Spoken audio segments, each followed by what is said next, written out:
be stepping down, and we're going to be opening up the elections for a chair to step in. God, I'm so glad it wasn't me. So at this point, I didn't know if we wanted to start with a nomination, if anybody had anything to say.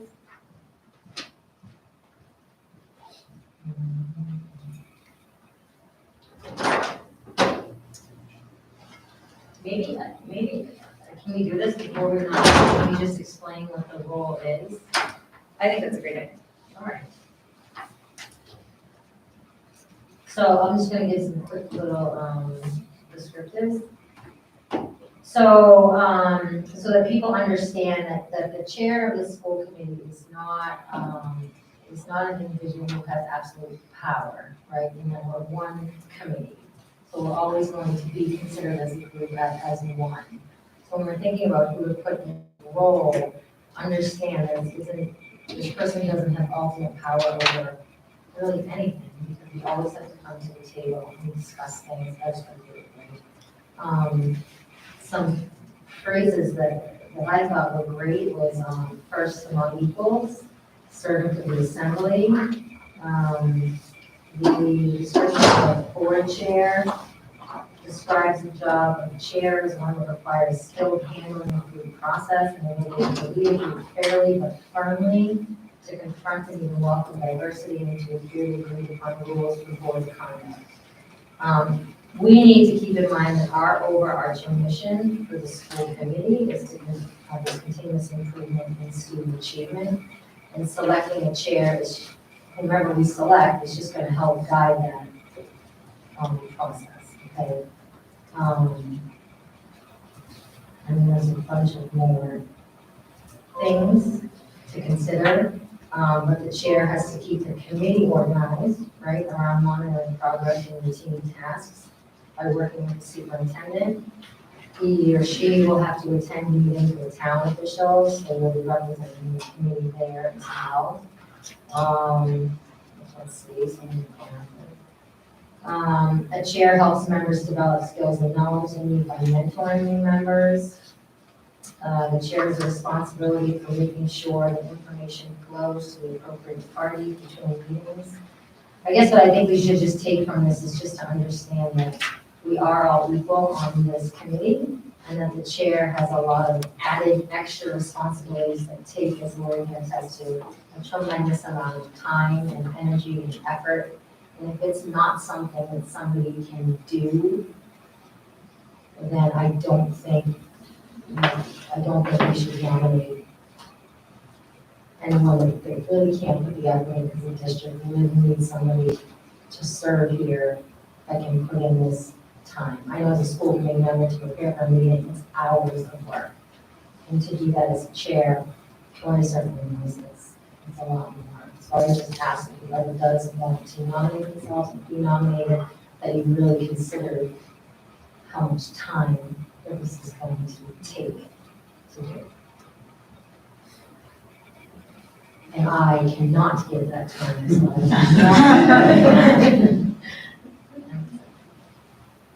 As chair, I don't believe that I can nominate anyone. So I'm not going to process here. I would volunteer for that. If someone wanted to have one, I nominate myself. Okay. Sure, I'll nominate myself. Is there a second? That's it. So now we are at the point of discussion. And actually turn it in. So Julie, you spoke, and I this has been really, I'm gonna be honest with you, it's been very hard. It's not easy being chair. There's a lot of behind the scenes work, phone calls. Bob Holmes, who I hope feels better very soon, said to me today, how many hours have you spent on the phone today? And I said, let's just be grateful that I have unlimited coffee, because it's a lot. And I didn't want this position when I first came on. I told Jim Spencer, no, it's not my wheelhouse. I don't want it. I don't want to do it. It's too much work. And then I worked with Susan, and I saw up close and personal being her vice chair how much work she did. Didn't want it. And then I was kind of thrown into the position. And I'm grateful to my colleagues who have supported me and lifted me up and been wonderful, and that's the only way that I've been able to get this far, but I have been limping towards the finish line. And we need someone who is enthusiastic and is excited and has the ability to do this job. It's a lot. So I kind of wrote up just a little bit of what I thought this person needed to be. I said that this person needs to want the position, they need to be able to find the time for what it is, at best a part-time job and at times a full-time job. They need to be well-versed in policy, law, procedure, and have a clear understanding of protocol. They need to be passionate about leading a new committee that wants to make a positive change. Mike Totman is all of those things. He ran unopposed but still invested in science to promote his candidacy. He took the time to be part of the community forum. My own son questioned why an unopposed candidate would do anything at all. And I told him, look at Mike's motto on his sign, fighting for students. He does what he says and he says what he means. He's been an important voice at all of our meetings, questioning the status quo from budgets to evaluations to test scores. He's extremely committed to giving our students his best and our best. I know the community has mixed feelings about Mr. Totman. You either love him or you hate him. He came onto this committee when it was remote, and he was angry because he was passionate. He was fighting for our students, and sometimes his emotion got the best of him. It was a different time, and I watched a lot of people behave very badly on Facebook, and I still can't get over some of the offensive public comments and accusations that were directed at our committee. If I can forgive those things, knowing they came from a place of fear and anger, I would hope that others in the community would extend the same kindness in giving Mike a second chance. I feel that Mike would be a wonderful chair. I don't believe he's he's the best that we can come up with. I think he'd be very good at it. I feel very good about Mike being chair. And that comes from me, it comes from my heart, it comes from my character. I wouldn't be recommending Mike if I didn't really believe in him. And I do, I think he did a wonderful job. That's my 2 cents. Are there any other discussions, please?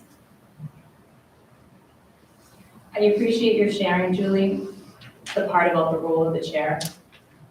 I am at the will of the committee. I am not the boss. I do not get to decide anything. When things go on an agenda, everybody has a voice. And so it's not like we're electing a king. So for those people that, are nervous, I say, give Mike a chance.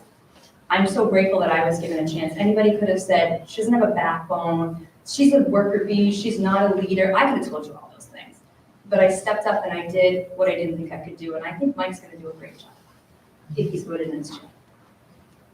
So, is there any more discussion? I'll add to it. I think that you come really prepared to meetings. I think you, I'm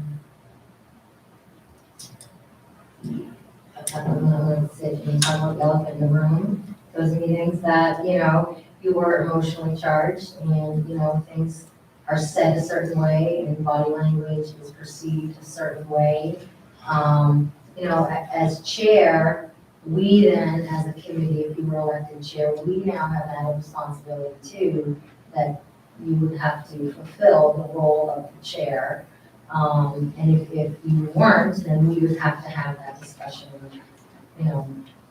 You weren't fulfilling the role, not that I think that's going to happen, but if that was to happen, then we have that responsibility too for the community members also. I do think you're well versed. I think you research well. I think you write well. I think communication skills. I think there's great communication skills.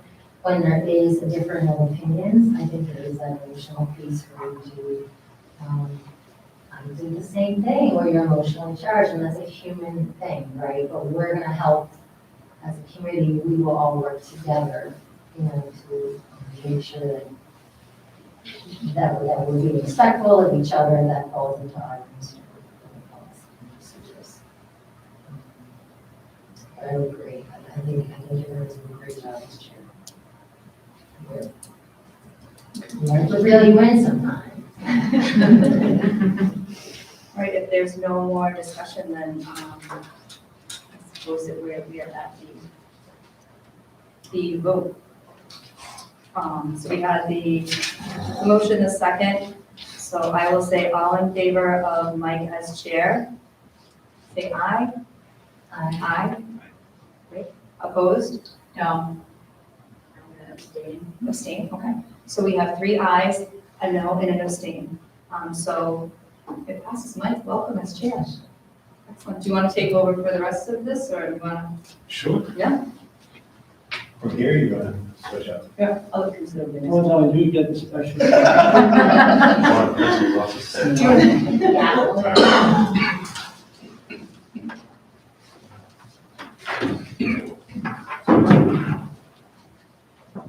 I made a copy of my notes for whoever ends up being chair.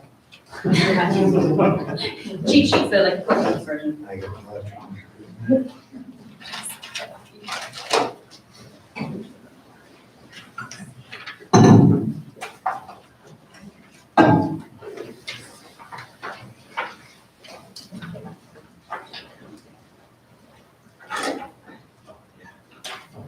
Can't have that.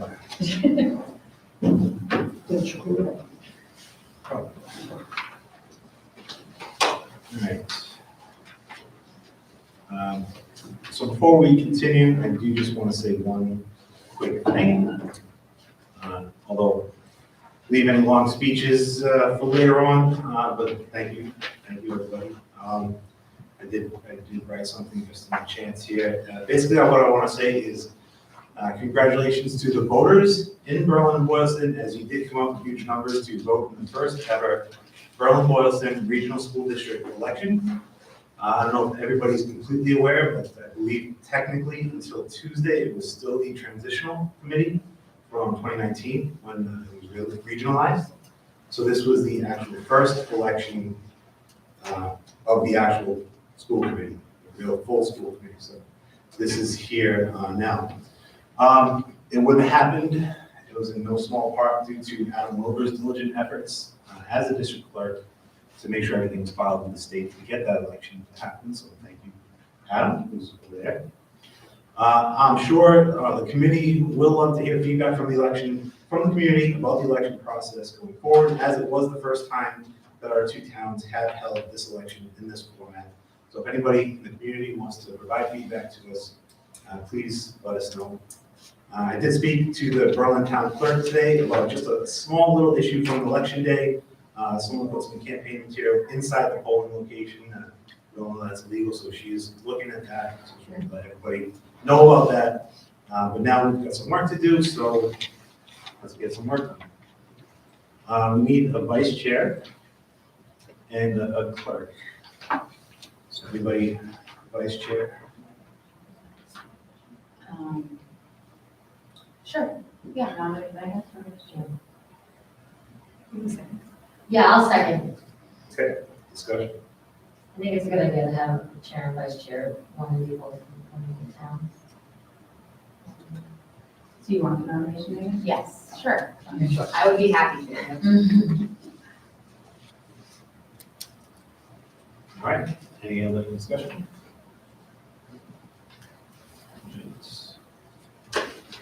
All in favor of Megan as vice chair? Aye. Opposed? 3, 4, 2, 0, so I'm an aye as well, so 5, so Megan, all right. And clerk? The clerk, the current district clerk is Adam. He does not have to be a member of the committee, I believe.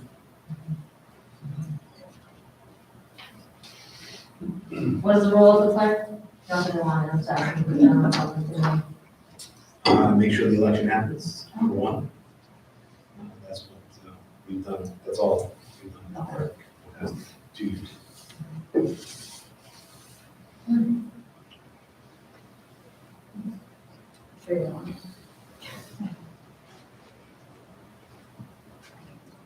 Can we nominate Bob?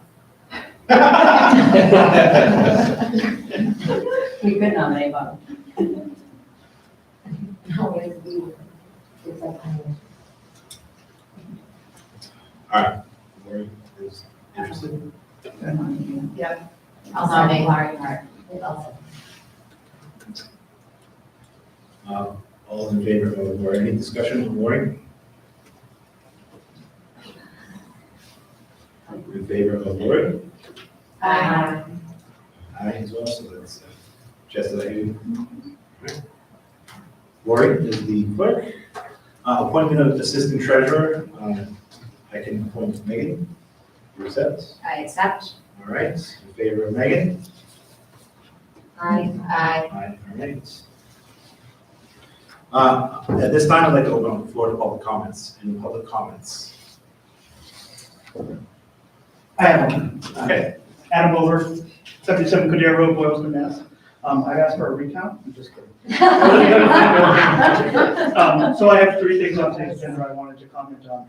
The first one is just to thank Lori. So I wanted to be the first one to acknowledge that she stepped up when the prior chair quit, and she was able to take the reins. She didn't want, and she wanted even less as time went on, and even less as time kept going on, and I think we all owe her a bit of gratitude. We'll ask for a round of applause for Lori.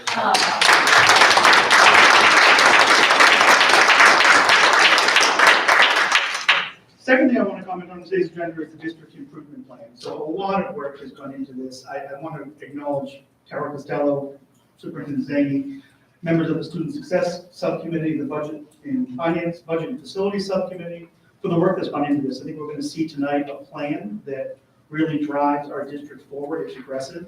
It's aggressive in terms of hiring. It's aggressive in terms of the budget. I look forward to helping get that passed, however we need to within both towns, so we can do what we need to do for our students, especially in Boylston, where we are grossly underfunded compared to the funding that is at Burlington Middle School. And that's nice. The third thing I want to comment on is the agenda item around appointing a new district council, a new attorney.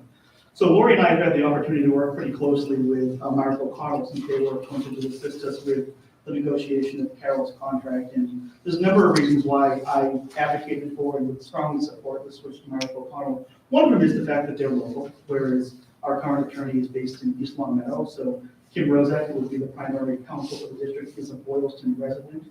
They've been phenomenal in every experience we've had so far, interacting with them, working on any number of issues related to the switch over from Jeff to Carol, and would encourage members of the committee to strongly consider approving that motion, as well as the fact that there is probably going to be a slight increase in cost going with Myrick as opposed to Perry, but I think it's a worthwhile expense for the district and will make things easier to some extent for everybody. So, thank you.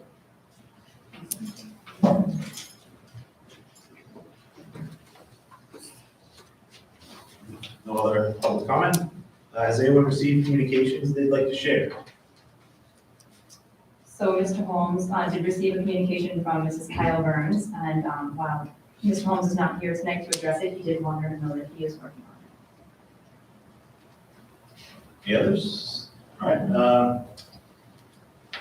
Moving on to the consent agenda. Some meeting minutes were not presented in time to approve at this meeting. So is there a motion to approve items A, C, D, E, and G of the consent agenda?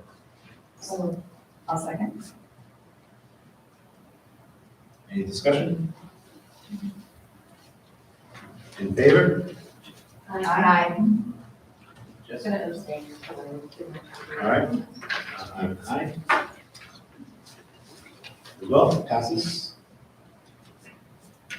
Item 8, reports, school committee chairs report. Lori, maybe you can help me out with this. Is there a report or just an introduction of the school committee student representative? Yeah, so I think the school committee chairs report is basically, well, not basic, it's pretty big. We are welcoming our first student school committee member in a long time, Ms. Carolyn McKenzie.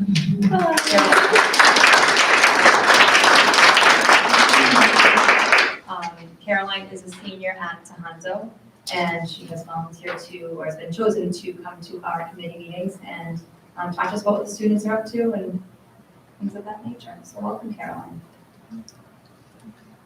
The next item is an update from Caroline McKenzie. Do you have an update? I do not currently have an update, but I would like to say that I am also a member of the Student Advisory Board for the Department of Education. So I do have quite a lot of experience being a student representative. I'm the communications coordinator. So I handle all communication between all the regions of student representatives across Massachusetts. So I'm looking forward to working more locally and representing the people I know and care about most is the people in our community. So I look forward to being your student representative. Awesome. I'm sorry, can I just ask one more question? Absolutely. Caroline, can you explain to everybody how big that position is, like how it's not something that everybody gets? Yeah, so I ran for the regional student advisory council. So I ran for that and I represent all the schools in central Massachusetts. And then from there, I ran to be a delegate of the state student advisory council. And then from there, I ran to be the communications coordinator. So I attended the first board meeting for the Department of Education, and my other member of leadership, Eric Planky, he is a voting member on the Board of Education. So we take all, like we do a lot of surveys and we try and figure out what are the most important issues in the state and bring them both to the board, and we also have our own subcommittees where we have a big presentation at the end of the year to try and get some policies changed. So this year we're working on trying to include especially lower income students in student representation across the state. We're trying to push financial literacy as a requirement for education across the state. And I think those are the two main groups we're working on, but yeah, so I'm very excited to be a part of the group. And we directly report straight to the Board and Department of Education.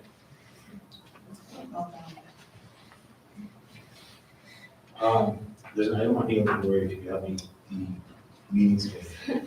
Yes, I did. Caroline, did you get the meeting schedule? Yes, I did. Okay, wonderful. Thank you. Moving on to subcommittee reports, budget, facilities, and safety. Megan? Okay, so we actually met twice, I think, since our last school committee meeting. We haven't been here all together since the beginning of October, right? Correct me if I'm wrong. So we have actually been super productive. High level, a few of the things at our last meeting with Nancy, she put together a list of all the requests or the first pass of requests from the principals. And we went through everything and pretty much it's Christmas, right? Everyone gets what they want, no. No, everything seemed necessary and, without going into detail, we want to hire a couple teachers, we want to hire a couple paraprofessionals. We're looking right now at salaries for paraprofessionals and staff and making sure that we're benchmarking those and that we're where we're supposed to be. What else? That was the big thing. We talked about the budget schedule. Did I miss anything else? One thing that a parent had brought to my attention that we did talk about, and again, it was 2 meetings ago, was the cell phone reception at Tohoto. So we talked about, and I think Paul brought this to us, probably the best thing would be if we could get a tower right outside of Tohoto. And I think the way we left that was we were going to follow up with the towns, specifically the town of Boylston, to see if that was something that was actually doable. So just for anyone listening that was concerned about that, that is something that's in the works and that's something that we have on our radar. And other than that, I think that was everything. Those 2 meetings, just for next meeting, you know, Yes, yes, that would go. those are, we'll just get them in the drive. Yeah, I couldn't find them. Yeah. I'll figure it out. Student Sorry. Student success and technology, I'm listed here on that one. Bob's also on that committee with me. We spent 98% of our time on the district improvement plan that we're going to talk about tonight, so we'll hear more about that there. We don't need to go into detail now on that. Policy and school committee, Lori?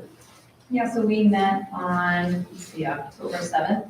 And we discussed, the MASC sends us newsletters on updates.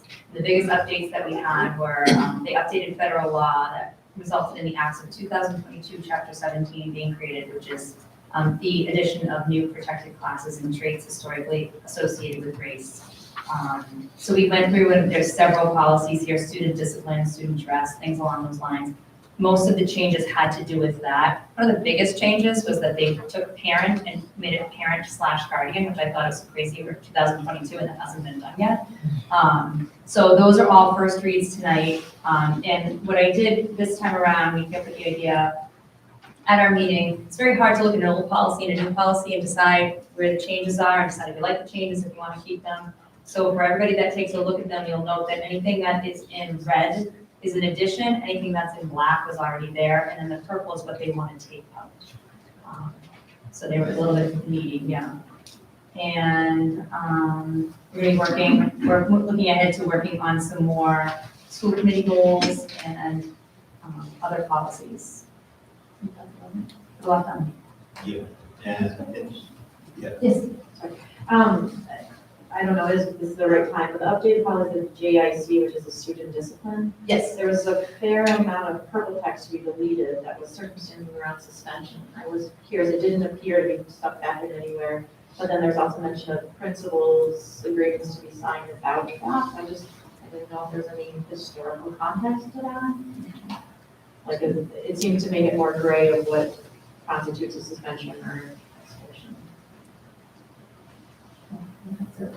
You know what I'll do, Jessica? I'll pull that up right now, and then when we get to the next part of the, when we get to there's another part in the agenda too, where we're gonna talk about then. Thank you though, because that's helpful for me. I'll be able to address that then. there's a policy up for a vote tonight, the bullying prevention policy, JICIP. Yes. I want to, Jeff kindly reminded me, Caroline, if you do need to leave for any reason, if you want to stay for the full meeting, feel free to come and go. Okay, thank you. Personnel negotiations and superintendent evaluation. Is that Julie? I think it's actually Lori, but, Right. yeah, we don't have any, Nothing. we don't have any updates. No. We are, All right, cool. I think we need to revisit the committees, but we should do that at a later date. Just like. Yes. All right. Okay, next up, Director of Finance and Operations, Nancy. Updates. My first update is transportation, everyone's favorite topic, really. Be strong. So we're still having some issues with NRT, particularly in Berlin Elementary. Right, John? Finding drivers is very difficult. It's like this for us, it's like this for many districts. It's nationwide, as everyone's aware. So right now, we currently have 2 routes where we don't have drivers. We have Berlin Elementary Bus 3, and Tohoto Berlin Bus 3, and Boylston Bus 5, which is a permanent substitute driver currently. But I do have some good news. We have a driver for Berlin Bus 3 that has his permit and is in training. So if all goes well, we should have a permanent driver for that bus at the start of the new year. And then to add on to that, for Berlin Bus 5, the driver who was on leave should be coming back by the start of the new year. So by the start of the new year, we should have all of our permanent drivers in place as long as nobody else goes out on leave. So, knock on wood. So we feel like we're heading in the right direction, which is great news. All of our other runs are running smoothly, so we just ask the community, thank you for your patience. I know it's been difficult. NRT and the administration have been doing the best we can to make this as smooth as possible for everybody. So we thank you. There also has been a lot of questions in regards to the bus app. I was told that last year there was a bus app that they put out and people were trying it. They're having a lot of difficulty due to service. So that's still in the works. And as soon as they have more information, they'll update me on that. So as soon as I hear anything, I'll make sure I update the committee. And the other thing I wanted to bring up was the facility assessment in Boylston. That came back, and that was another good. Yeah, We didn't thank have you. any bids. Still, Well, it ended. right, So at that committee, we decided that we would go back out to bid at the beginning of the new year. It's kind of a busy season for everybody at the beginning of the new year. People are looking for new opportunities, so we thought that would be a good time to go out and do that. So there is a special town meeting that's coming up in Boylston, and I asked if the warrant could be issued for this facility assessment. Spoke to the town administrator, and she said she would put it before the board, but it is their discretion as to what is on the warrant. She said that normally the finance committee has a policy that they do not like to put free cash articles before the town at a special town meeting. They like to do it at the general town meeting in May. Especially since the quorum is so low, the real push is to put these articles before the annual town meeting. So she's gonna request it, but it might not be likely that it will go on.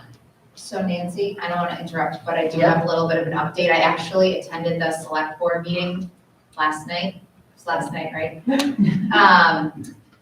And I put that idea out there and was told that we should go to the FinCom meeting, which is next Monday at 6:30.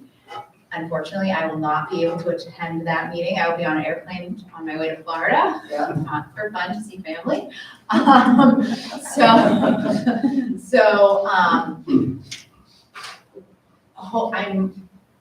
We'll have to chat offline. Yeah. But they said probably would be best to send a representative from the schools, whether it be a school committee member or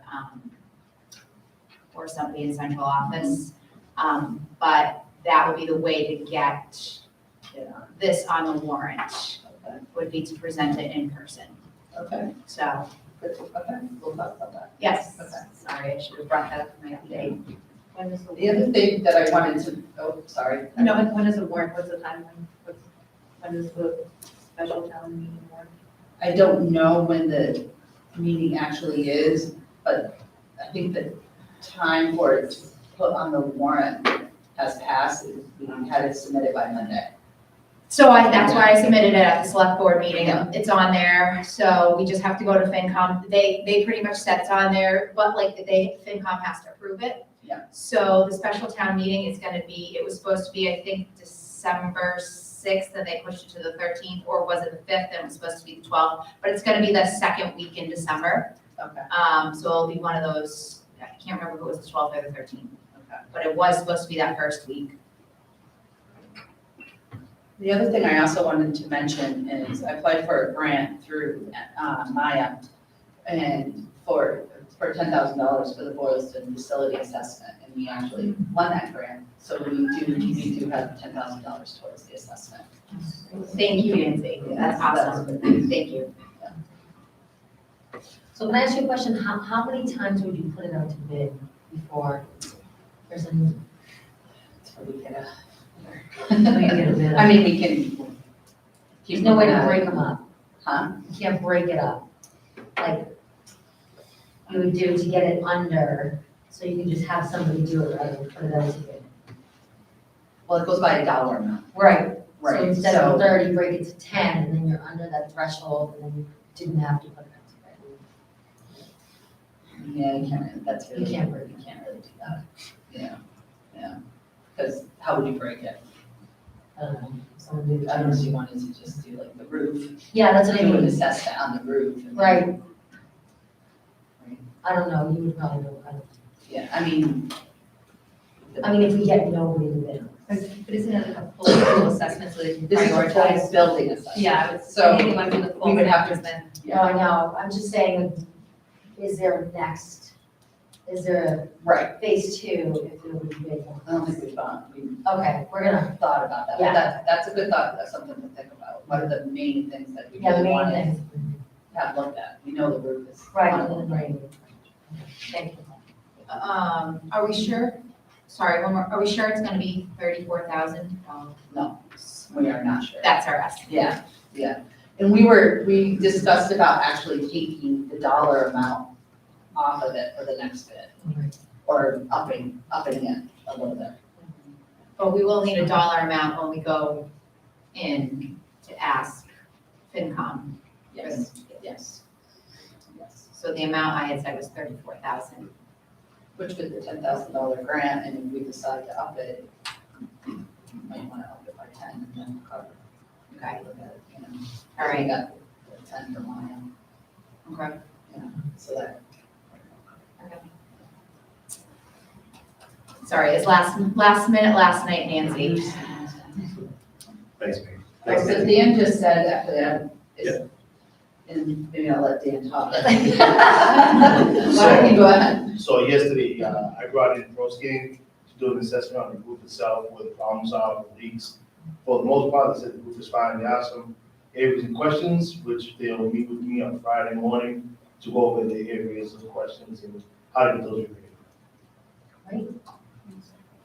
So can I ask a quick question? So I was in the building like a week or two ago and there was a leak, there was like a puddle. It was the day, all right, so was that patched or were they able to do something about that or? Well, they say it's consistent repair. You put patches So they put a patch? They put a patch. but All right. It's just, you got the metal roof and it's just like. Yeah, no, The I, library area, so you try to patch Yeah. that. It's very difficult, the material of metal roof. It's very old, it's, you know, Yeah. if you go up there, I've been up there, it's getting rusty, you take it off, it's past its time, but I did get the roof scan, there are some areas of question that needs to get repaired, so he's gonna, show me the report, okay, so you have to get those addressed. all right, awesome, thank you. Like if the roof is being addressed now, does that have to be part of the facilities study then? Well, the facility study covers all type of things, so you can't just really just break that off, you have to do the whole thing. But you are actively working to get the leaks fixed. I'm actually working, it's just day one. I I've gone up there myself and done it with the custodian. know. So moving forward, if there's a leak, the school should just notify you and you'll come and put it back? Yeah, because it's supposed to downpour again tomorrow. Oh, I know. With some ice. So that should be fun. Thank you. Jeff, District Improvement Plan. All right. All right.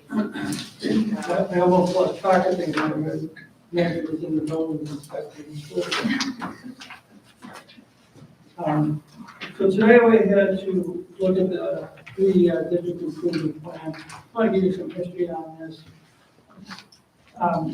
It was when I came in 2018, January 2018, the first thing we did was put in place a 5-year district improvement plan, and this is during that time we made some significant progress on it. And so last year we decided, when we looked at that, we looked at it every year, presented to the school committee, it had become very fragmented, mostly because of the pandemic, those things we couldn't get done. And then also with the announcement of my retirement at the end of this year, and with the new school committee,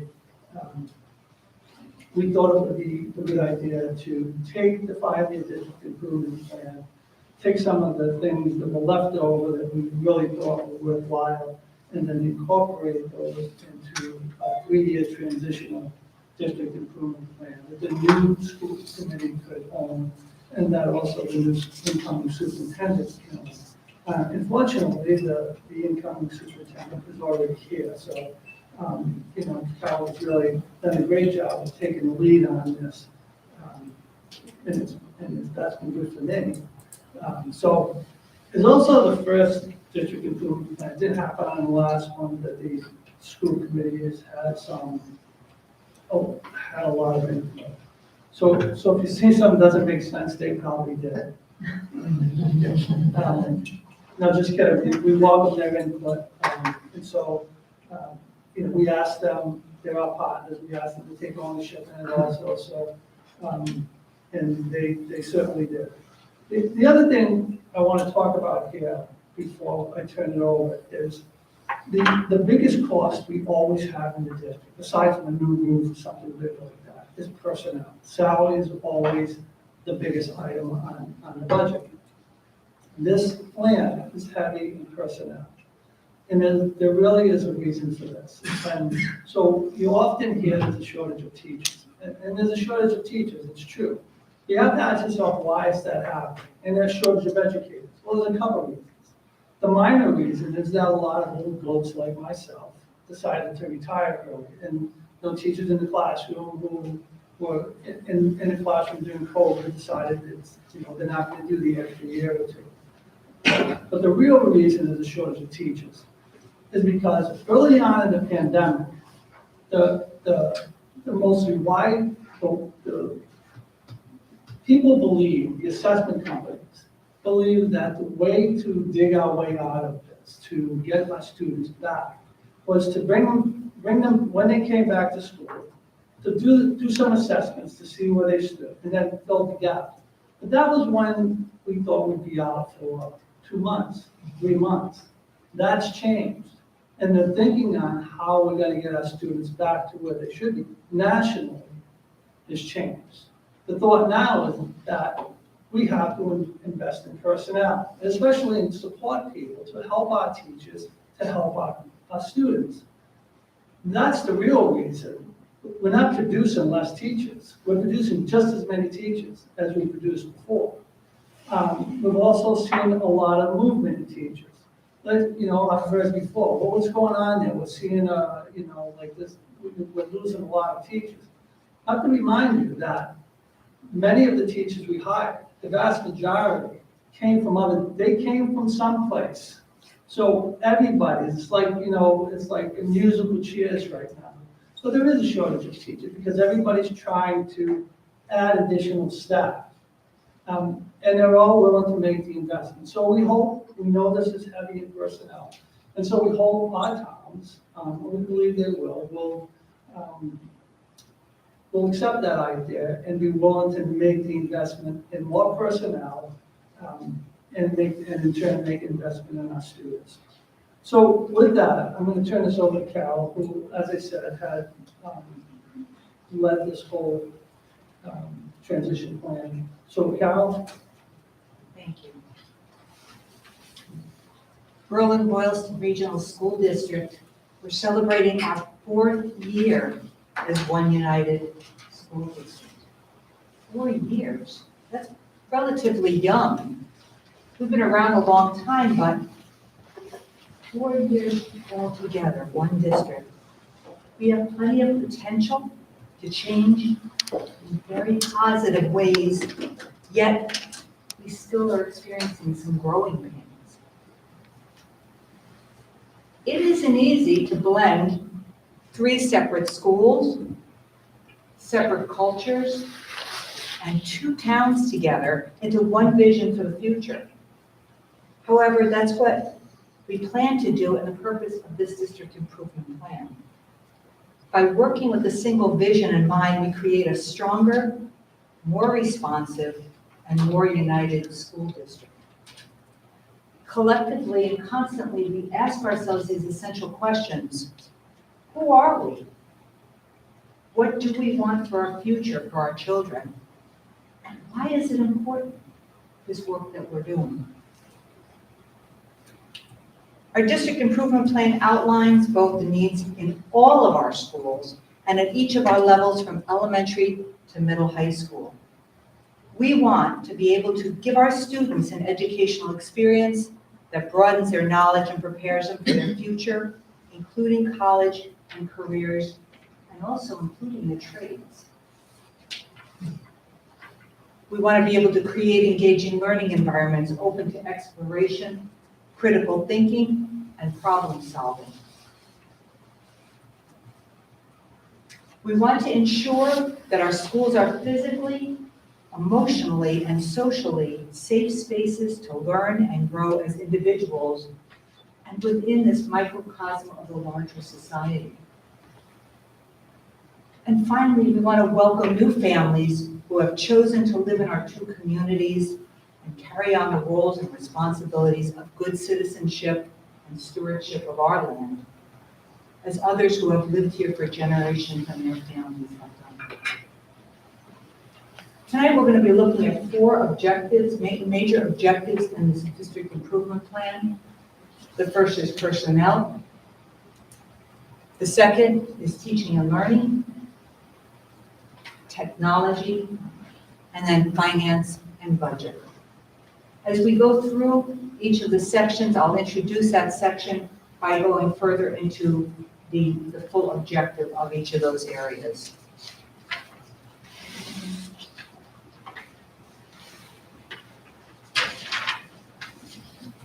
Tonight, I'm asking the school committee and the viewers and our audience to keep an open mind as you listen to our principals, directors, and myself identify our goals and action steps.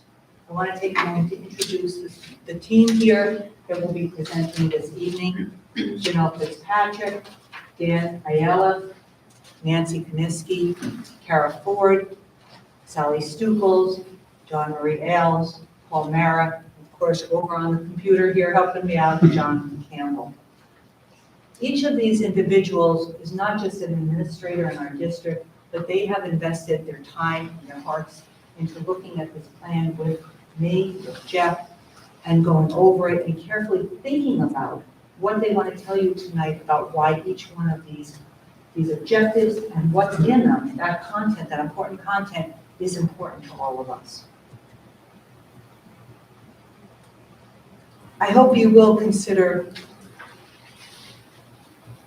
again, as I said before, keeping an open mind, recognizing that what we're going to talk about tonight are not our wants. There are needs in this district. And to be thinking about how we're going to be going forward in the next 3 years to make a difference for our future, for our children. We're going to start now with our plan. I think all of you have had a chance to get it this weekend, hopefully. I'm going to start with personnel. And our personnel objective is to provide adequate and appropriate staffing at each of our 3 schools for the purpose of ensuring student safety, providing quality of instruction, meeting social emotional needs, and to advance the opportunities for students to participate in innovative coursework.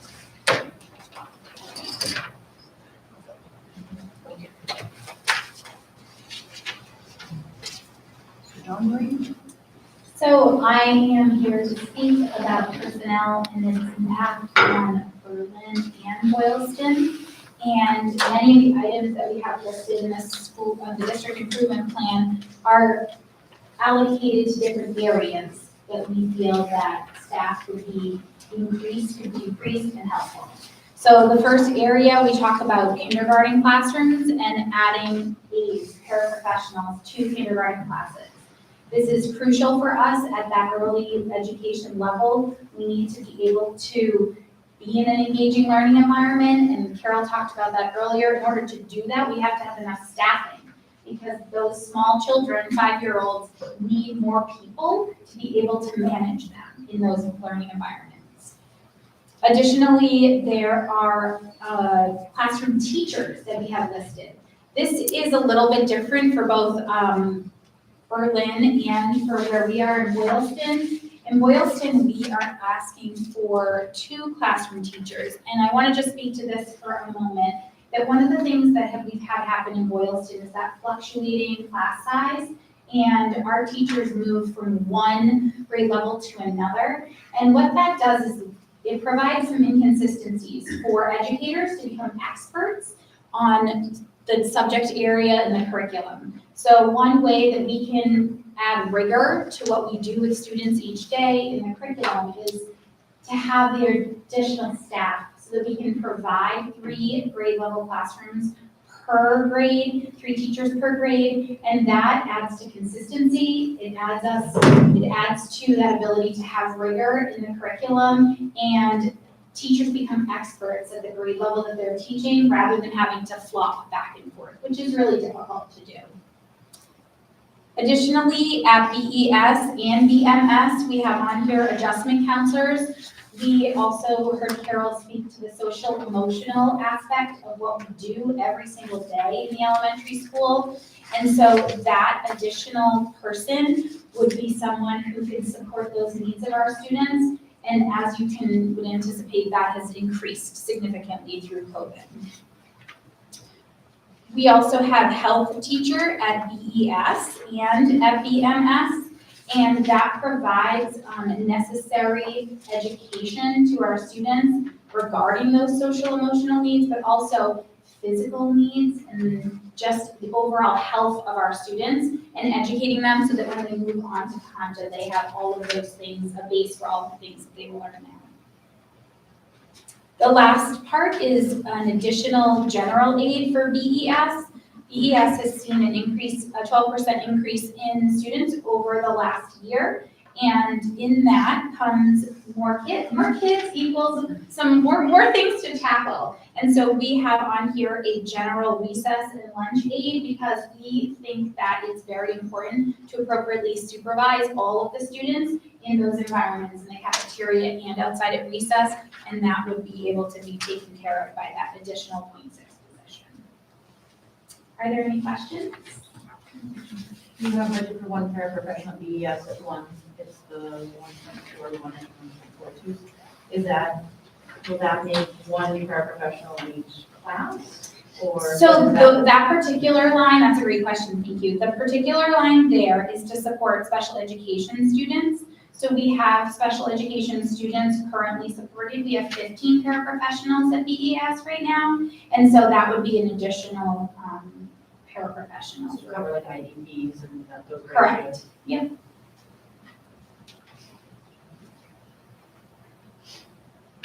Any other questions? Thank you. Okay, so as for Tohoto, for the 1.7 goal, we would like to have additional teaching staff in the areas of mathematics, ELA, and science, which comes from the fact that this would allow for smaller class sizes, for more sections and levels of core courses offered, and also more elective opportunities, especially with our desire to expand our STEM offerings, and also for courses associated with personal finance. And in reference to the goal 1.10 in regards to budget. Thank you. That was next one. Yeah. Sure, yes, so 1.9, I'm sorry, yes, 1.9, our plan is to expand the ELL, or the English Language Learner Programming at Tohoto. Currently, that is a shared role, half humanities, half English language learners, and the English language learner population has been growing in the district. It is just about doubled in the last 5 years. It's still, a small rate, but it is growing. And that would give us additional capacity for English language learner programming.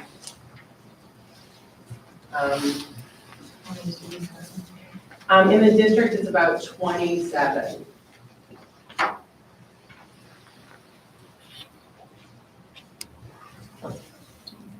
Sorry for jumping the gun on the last one, but in reference to 1.10, that's in regards to the full-time hire of an athletic director. Currently, our athletic director works part-time while also teaching 3 sections of math. The responsibilities of the athletic director role are expansive, ranging not only from organizing all aspects of sports teams and competitions, overseeing coaches, transportation, but also walking through last-minute changes, cancellations, and rescheduling.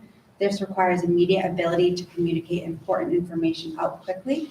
The newly formed full-time athletic role would also include a shared role of being a director of student culture, which would potentially also have a monitoring role in the cafeteria, hallways, and overseeing an after-school program for our student athletes to help them with homework prior to games and practices. This also opens up the need for the new math position, which would increase our offerings in the areas of mathematics and finance. Can I just expand on that? Yes. So, we've looked into this, and one of the things that we've been thinking about, in addition to all of the stuff Kara said, that we want to expand our athletic program. We want to be more inclusive in what we do. And one of the things that we sort of shelved for a while is the idea of unified sports. We've probably seen this, it's part of the Special Olympics, where people with disabilities and non-disabilities compete on the same teams. So Massachusetts has a chapter, obviously, but it's being done at the local level, at high schools.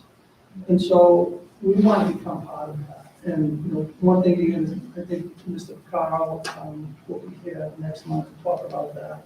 And also talk about the possibility of some programs doing, I think one of the programs he was talking about as a unified college. And these are opportunities that everybody to participate. And the schools, most of the schools in the Midwest actually have this program going on.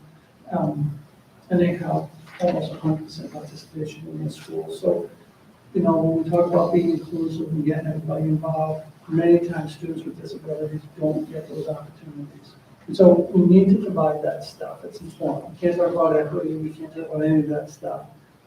Not just in the classroom, but also, you know, athletics. And have a full-time athletic director. We'll help with the building management. We'll do all of that stuff. We'll help with things like busing, because that's not going away. And we had issues with busing in sports. And that is not something that Nancy should be handling, sports busing. That should be done at the school level.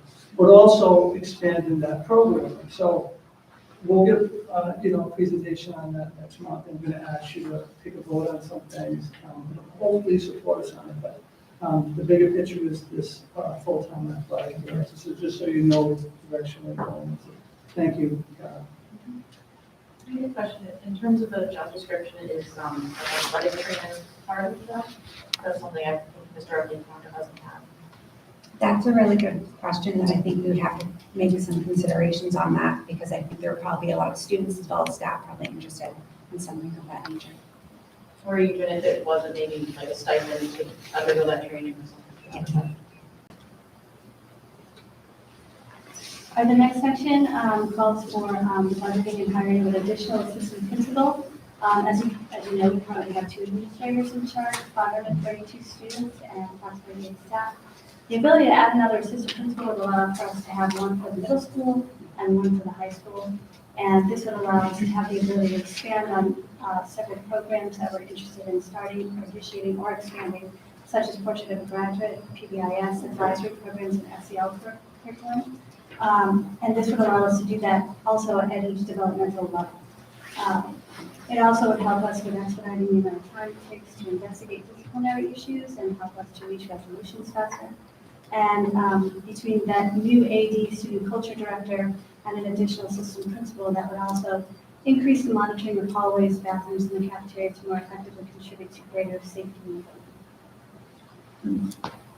I'm only going to speak twice, but if I could just speak on this one. We did just a quick study on the additional assistant principal that should be in the drive. And so if you look at some of the comments there on that, one of the superintendents in there who responded was a middle school and high school principal. And, you know, they're very, very different needs for middle school students and high school students. And we haven't, in my opinion, well, in the community opinion, been able to address that specifically. I mean, there's 2 ways of doing it. We could have gone with 2 principals, 1 assistant principal. We think the best way to do it, the assistant principal role, the traditional one is building management operations, and actually we're working directly with it. So they need that expertise in either middle school or high school. And so that's what we're hoping to achieve. I mean, I've been hearing since I got here that we're not addressing that, and I don't disagree with it. But it requires an investment in personnel. So I think that's another big piece here.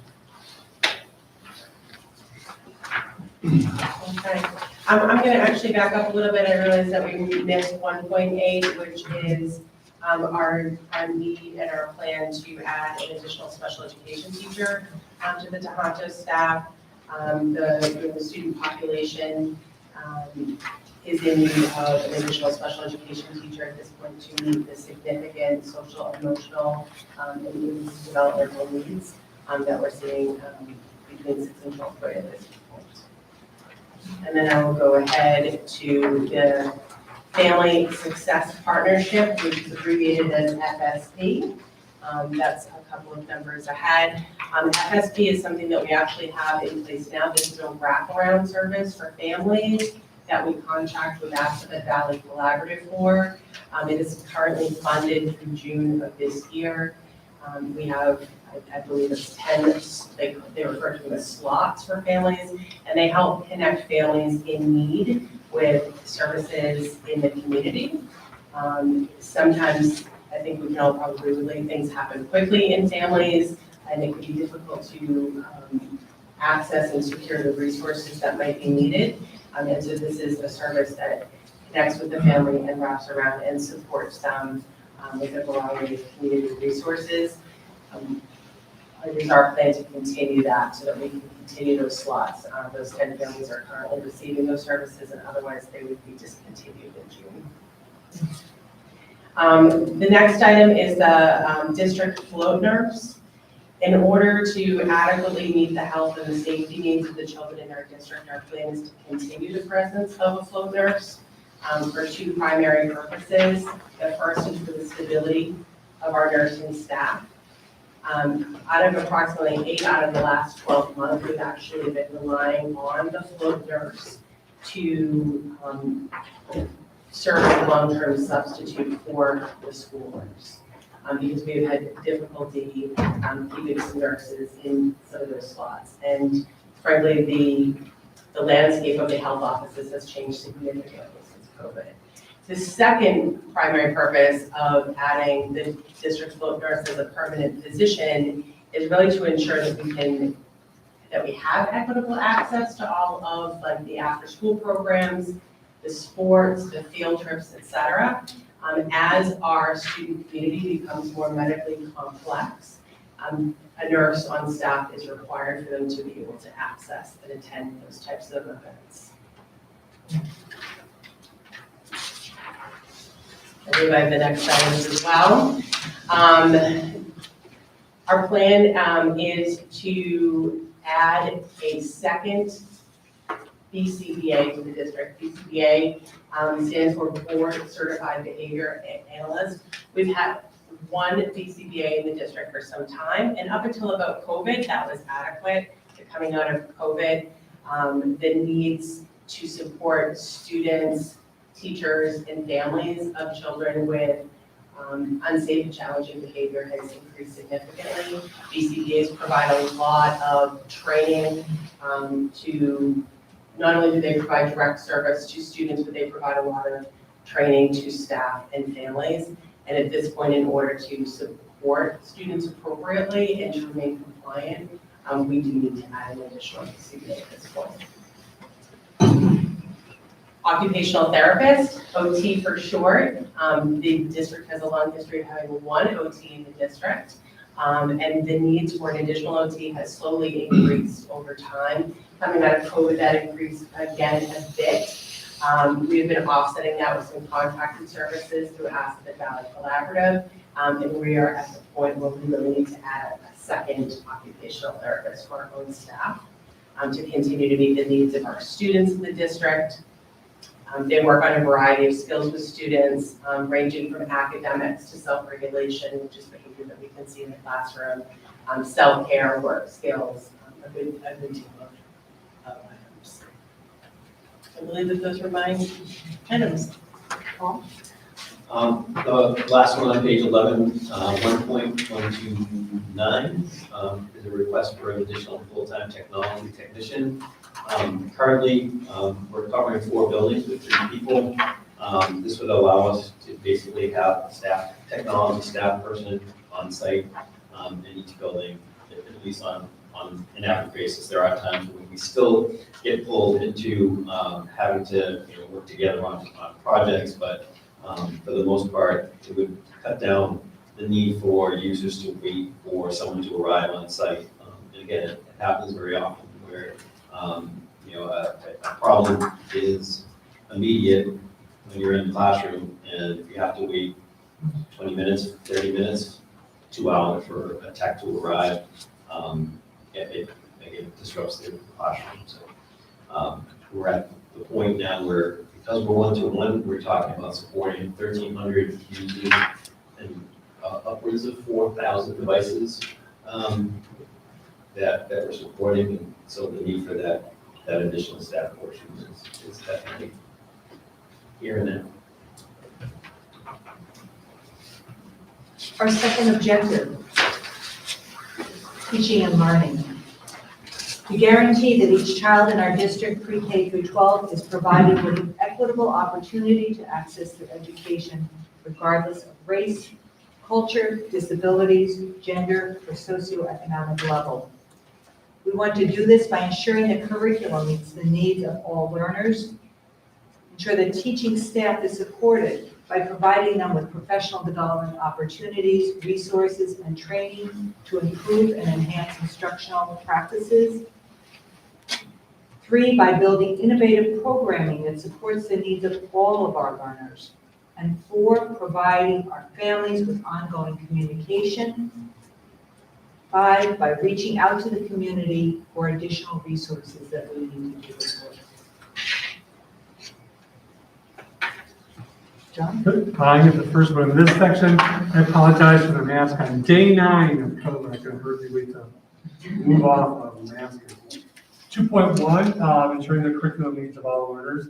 The first two here are similar. Establish a writing curriculum committee to pilot and select a writing curriculum, and then to establish a social emotional curriculum committee to look at those materials as well.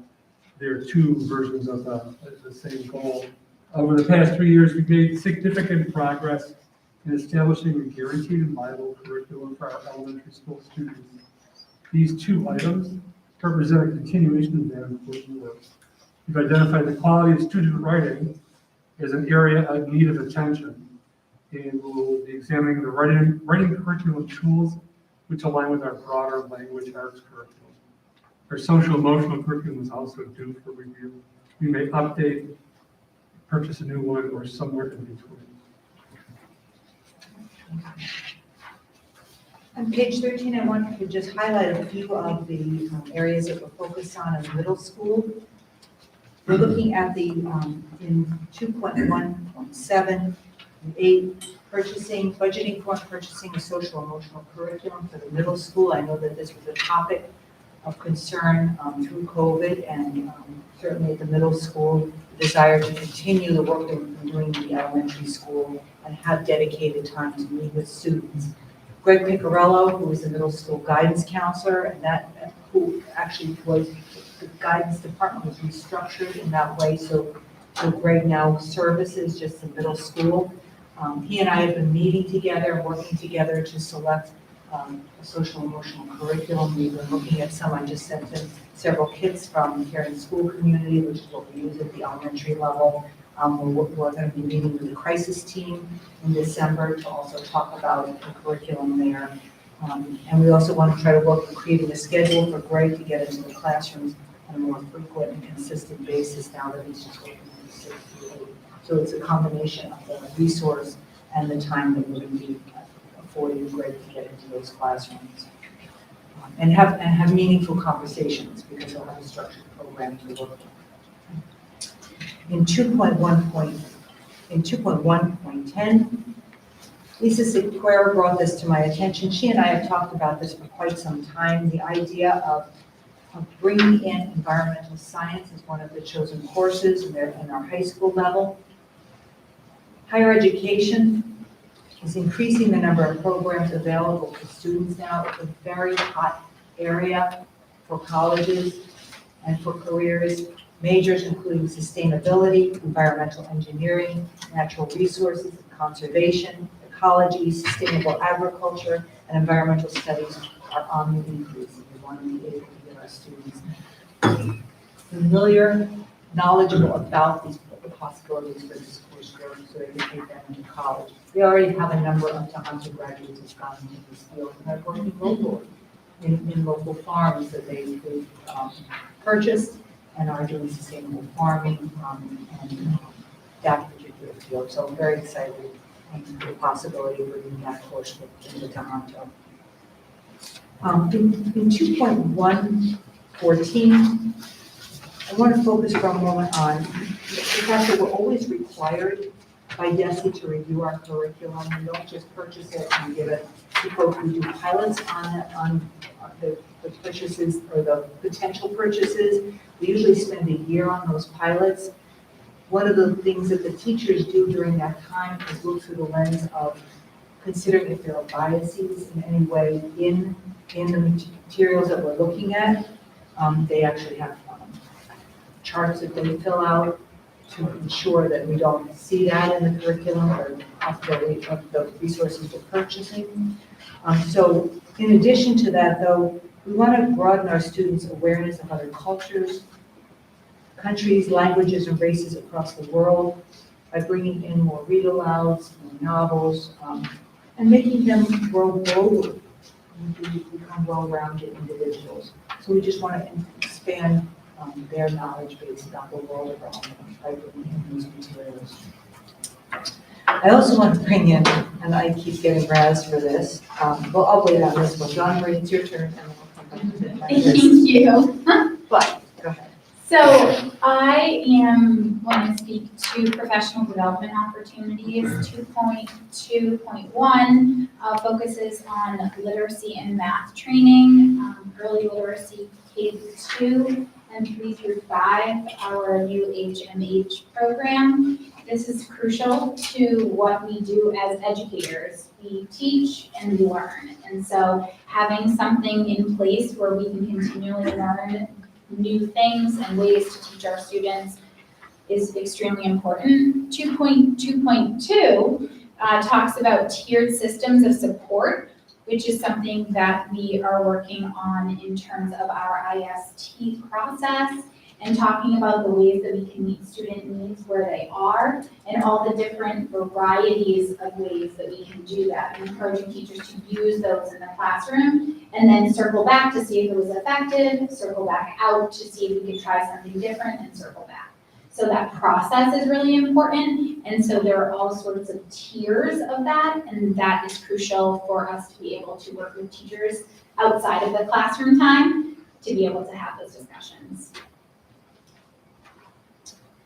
Sure, and I will speak to 2.23 and 2.4, which also address professional development in the areas of supporting students and receiving special education services, as well as paraprofessional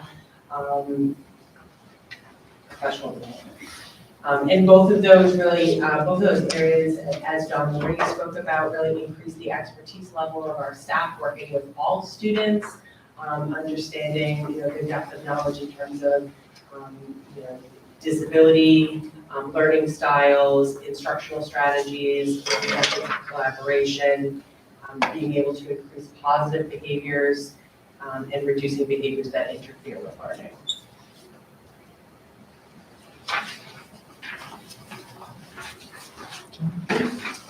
Goal 2.3 is to build innovative ideas that support and enhance student learning, and I've got the first few here. 2.3.1 and 2.3.2, providing additional support for struggling learners and providing meaningful after-school activities. As we seek to enhance and expand the learning opportunities for our elementary students, we want to explore after-hours activities. We plan to continue to develop our summertime acceleration program. In addition, because we know that learning doesn't end at 3:05, we want to support efforts for children to expand on and further explore their world through after-school enrichment programs. PTOs in both elementary schools have been very supportive of these efforts in the past. We hope to harness that cooperation to make an even greater impact for our students. 2.3.3 and 4, this is my favorite part of this whole meeting. Establish a social emotional curriculum and purchase a pilot program. You might notice some similarity there. 2.3.3 and 2.3.4 are great examples of how organizational systems can still leave you wanting more. These duplicate goals, 2.1.1 and 2.1 through 2.1.4. The earlier goals are much more clearly fleshed out, and these two are supposed to be deleted. So take out your big red pens and have it. In 2.3.5, this is on page 16, developing a financial literacy workshop and assembly for Clinton Savings Bank. This is going to show up again in the high school level. Clinton Savings Bank is a partner of ours. They have a banking program already here at Tohoto. We work with them all the time. They come to our parent camps. They have banking programs in the schools. I want to share with you, I already have a meeting with Clinton Savings Bank on Friday. We've been playing tagging each other with emails to sit down and start that financial literacy plan and that program. So we're going to be working on putting that in place, K-5, with assemblies and workshops for the younger students. There's some online game opportunity where you can create your own business, kind of like a Minecraft format. But also just coming in and working with those children, explaining banking on basic levels to them, and working with them and introducing financial responsibility. And then going up to the high school, where we'll develop again in partnership with Clinton Savings Bank coursework that will make mandatory for all students to take that course prior to graduation. So, as I said, there were already motions in that. The next one. So this is the one that matters to me quite a bit. And I've been talking about this since I came here 15 years ago. This one involves 2.3.7, bringing world language to the elementary schools. Doing it as a special so that it could go opposite health classes, and exposing our students to other languages, cultures, travel, and the broader world. Our children travel with their families. They know that there are other languages taking place. They hear that. They get people coming to our country. I struggle to understand why we don't offer some form of world language. It does not have to be so that the children are fluent, although there are programs out there in elementary schools where there are. We're very small and it's hard to, we would have to get somebody to teach every single year or have a teacher who speaks fluent Spanish or French or whatever we choose. Let's at least try to get some kind of teaching going here, some kind of instruction in this area, and then go from there. So there's endless possibilities from that I do want to consider strongly launching that program. Sally, in the middle school? So in regards to 2.311 and 2.312, it's in regards to the shadowing and internship experience for students. We're really hopeful over the next 2 years that we can really enrich a student's experience to learning, seeing, observing, and interacting the jobs that could take place postgraduate. We're hopeful that this will make them have more informed career choices and educational choices after they graduate from Tohoto.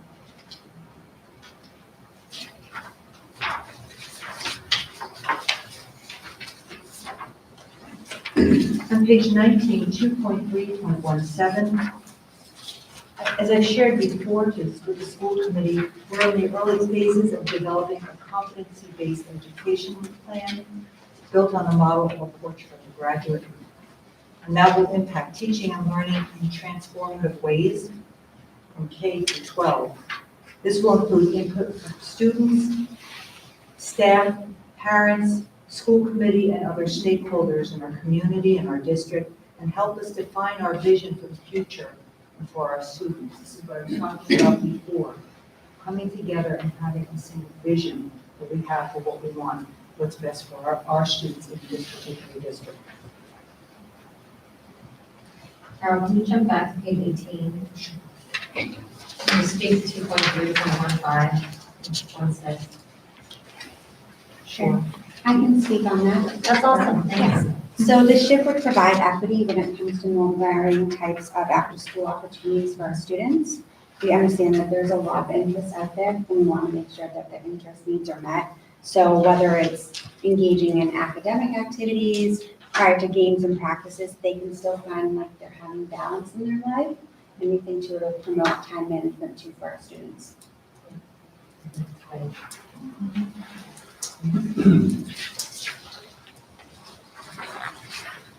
I just ask a question about the 1.9? There's a record curriculum and Atlas Rubicon for all middle high schools in Congress. It's right above the environmental science curriculum. It's whether, I don't know if what that was or. Sure, I think it's because we're so used to talking about it. Sorry. Atlas Rubicon is just a repository for curriculum. We're required, we did the NEASC review, the NEASC wanted to see what's our viable curriculum that we have in place. DESE expects us to have a viable curriculum that we can look at, that the teachers can go to, that we can go to look at. So it's just a repository for teachers in Tohoto have loaded their courses into that. So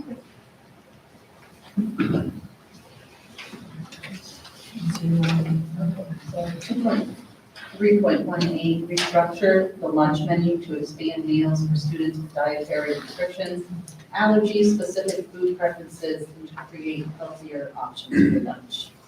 I am currently working with a food service director, Lauren Staples, on this. And she is actually currently working on a gluten-free menu and a vegetarian menu selections. And she plans to send out a survey to all students during the school year to kind of get their opinion on what they would like to also see offered for more variety. Sure, 2.4.1 talks about studying our preschool programs to look at locations and expansion of programming. And that is well underway. We've all begun studying our preschool programs, our enrollment, our numbers, our location is well underway. And we plan to keep school community apprised throughout the winter, and we can share a larger update the next few months. There's going to be, I guess, just attention to outside area too, for outside. Absolutely, yeah, that's such an important piece to be able to access the outdoor play structures. Absolutely. On page 20, in 2.5, 2.6, 2.5, we're looking at this whole casting our nets out into the community more, drawing in new families and getting them involved in some of our organizations and committees and some of the volunteer work. Thinking about ways that we can make a phone call, send a letter to them, invite them to come to a meeting or an event, knowing who those members are in the community and not leaving them being isolated, to not feel welcome to come in. So I'm looking for a way to get those people involved, make them feel welcome and part of the community. Maybe it's a newcomer brochure to a phone call, something. And I think working with PTOs in particular is a wonderful way to do that. Keeping an eye on who's new in our community when they come in and register. 2.6 is around the growing number of corporations and businesses in our area. We haven't tapped into them yet. We haven't knocked on their door. We want to knock on their door with school committee members and say, we're coming. What can you do for us since you're here? Since you put your business in our community? They have lots of funding. But if we don't ask, they're not going to say, here you go, here's $100,000 to do something. I think we have to get there, talk to them, supporting us financially, or even being part of our internships and shadowing programs in the coming years. One of our community members already does that with his company, employs. We have a number of our students working there in the summer, and also right after school. So we're grateful for that. We want to see more of that. As buildings are coming in, as corporations are coming in. Our next area is technology. And our technology objective is to advance technology in our schools for the safety, functionality, and effectiveness of all systems, to continuously add, maintain, and replace tools and platforms to meet the ever-changing technological advancements in education and beyond, to ensure that all of our students have access to the necessary devices and connectivity to effectively perform tasks requiring technological support. In 3.1, the goal is to add, maintain, replace tools and platforms in each of our schools so that online programming can work effectively and efficiently for instructional practices, assessment, and student responses. 3.1.1 and 1.2 is the budgeting for and purchasing a subscription to typing.com for our elementary schools. Prior to COVID, we spent a lot of time trying to analyze why elementary school students did so poorly on the essay portion of MCAS tests. Longtime viewers of this fabulous video will recall me railing about especially their inability to do the conventions. It was perplexing to me how they could do so poorly, because I've seen them write. During a meeting earlier this year, we were looking at the actual samples of student MCAS test writing responses.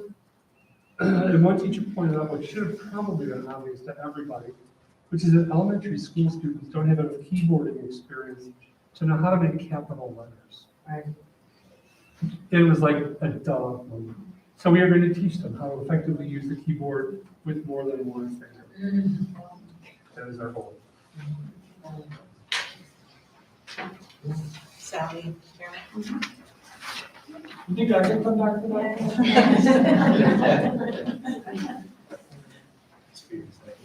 Okay, for 3.1.3, this is for budgeting for the updated LabQuest platforms. These are platforms used in science classes on a regular basis, such as chemistry, physics, and AP biology. They are used on a regular basis. They simulate real-life science applications, and they've been an integral part of our advanced science course pathways. The current hardware is no longer supported, and the equipment is failing. Students interested in majoring in the sciences or working in the science field will be working with such platforms eventually, so this exposure is very valuable. And in regards to items 3.15 and 3.16, we currently only have one 3D printer, which is considered insufficient for course use. 2 additional printers would allow integration of the 3D printing device available for multiple technology and engineering courses in the middle and high school levels. 3D printing provides a way to incorporate real-world technology into the classroom, which is vital as we're working towards ensuring our students have hard skills in the curriculum that can be applied outside the classroom. Additionally, 3D printing enhances the understanding of the technology and engineering process through prototyping and development of workflows, which allows students to actively engage in real-world problem solving. And currently, courses that use 3D printers is 8th grade technology, CAD, robotics, 3D design, and engineering in the future. We're also looking for budgeting and purchasing a 3-year subscription to Gizmos, which is a vital lab platform that develops real-life STEM cases at different grade levels and helps students make real-world connections.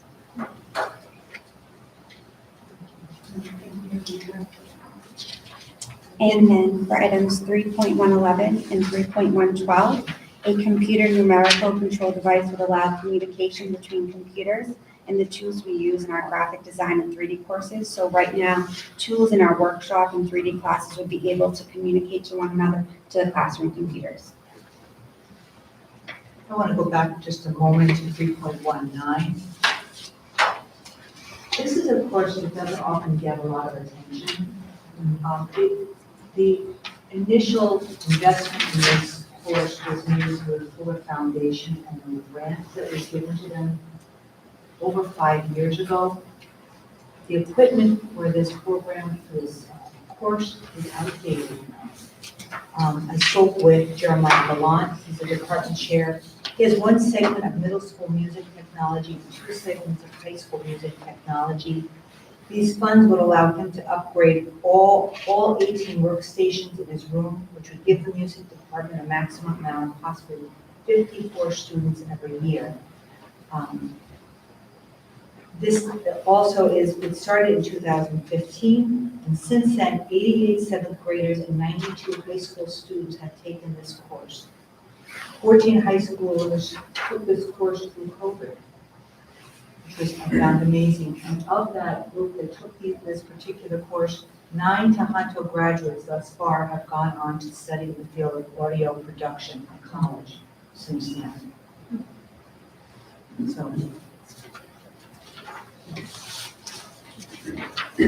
Goal 3.2 is to ensure that all of our students are equipped with one-to-one devices and connectivity both at school and at home by creating an initial 3-year technology replacement plan and a subsequent 5-year replacement plan beginning in FY '26.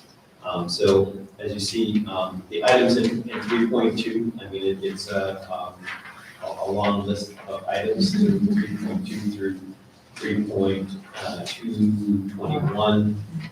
But the bottom line is to, replace the one-to-one devices, but also the infrastructure, the networking infrastructure to support those devices. Currently, under the current plan, I did also want to mention that all of these are falling under capital requests that we had moved for this year. At least in Freddie Act, obviously FY '24.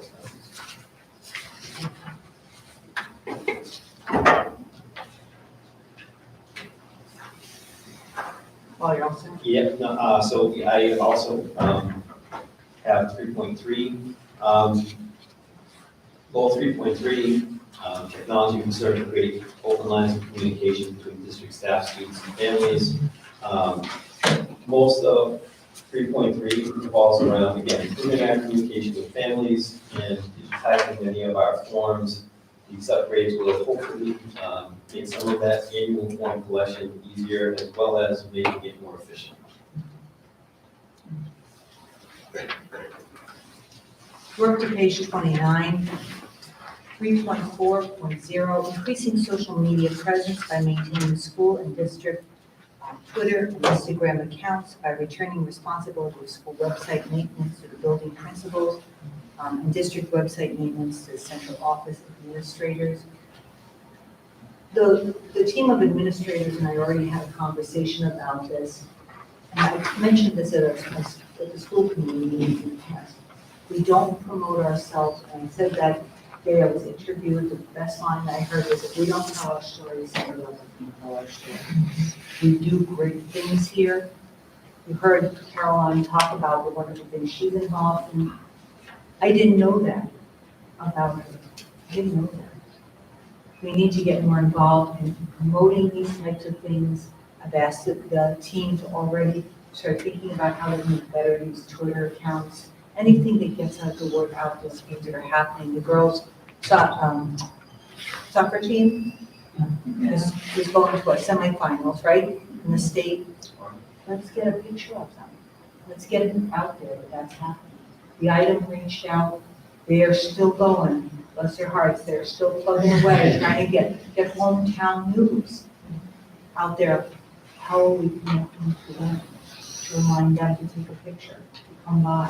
And Cleveland, I'm always begging to come to the Connects Challenge in the spring. He's one person, he tries to get all over the place. And if we can send him things, send Jan things, she'll put them in the paper. We can write the articles. I would love to do that.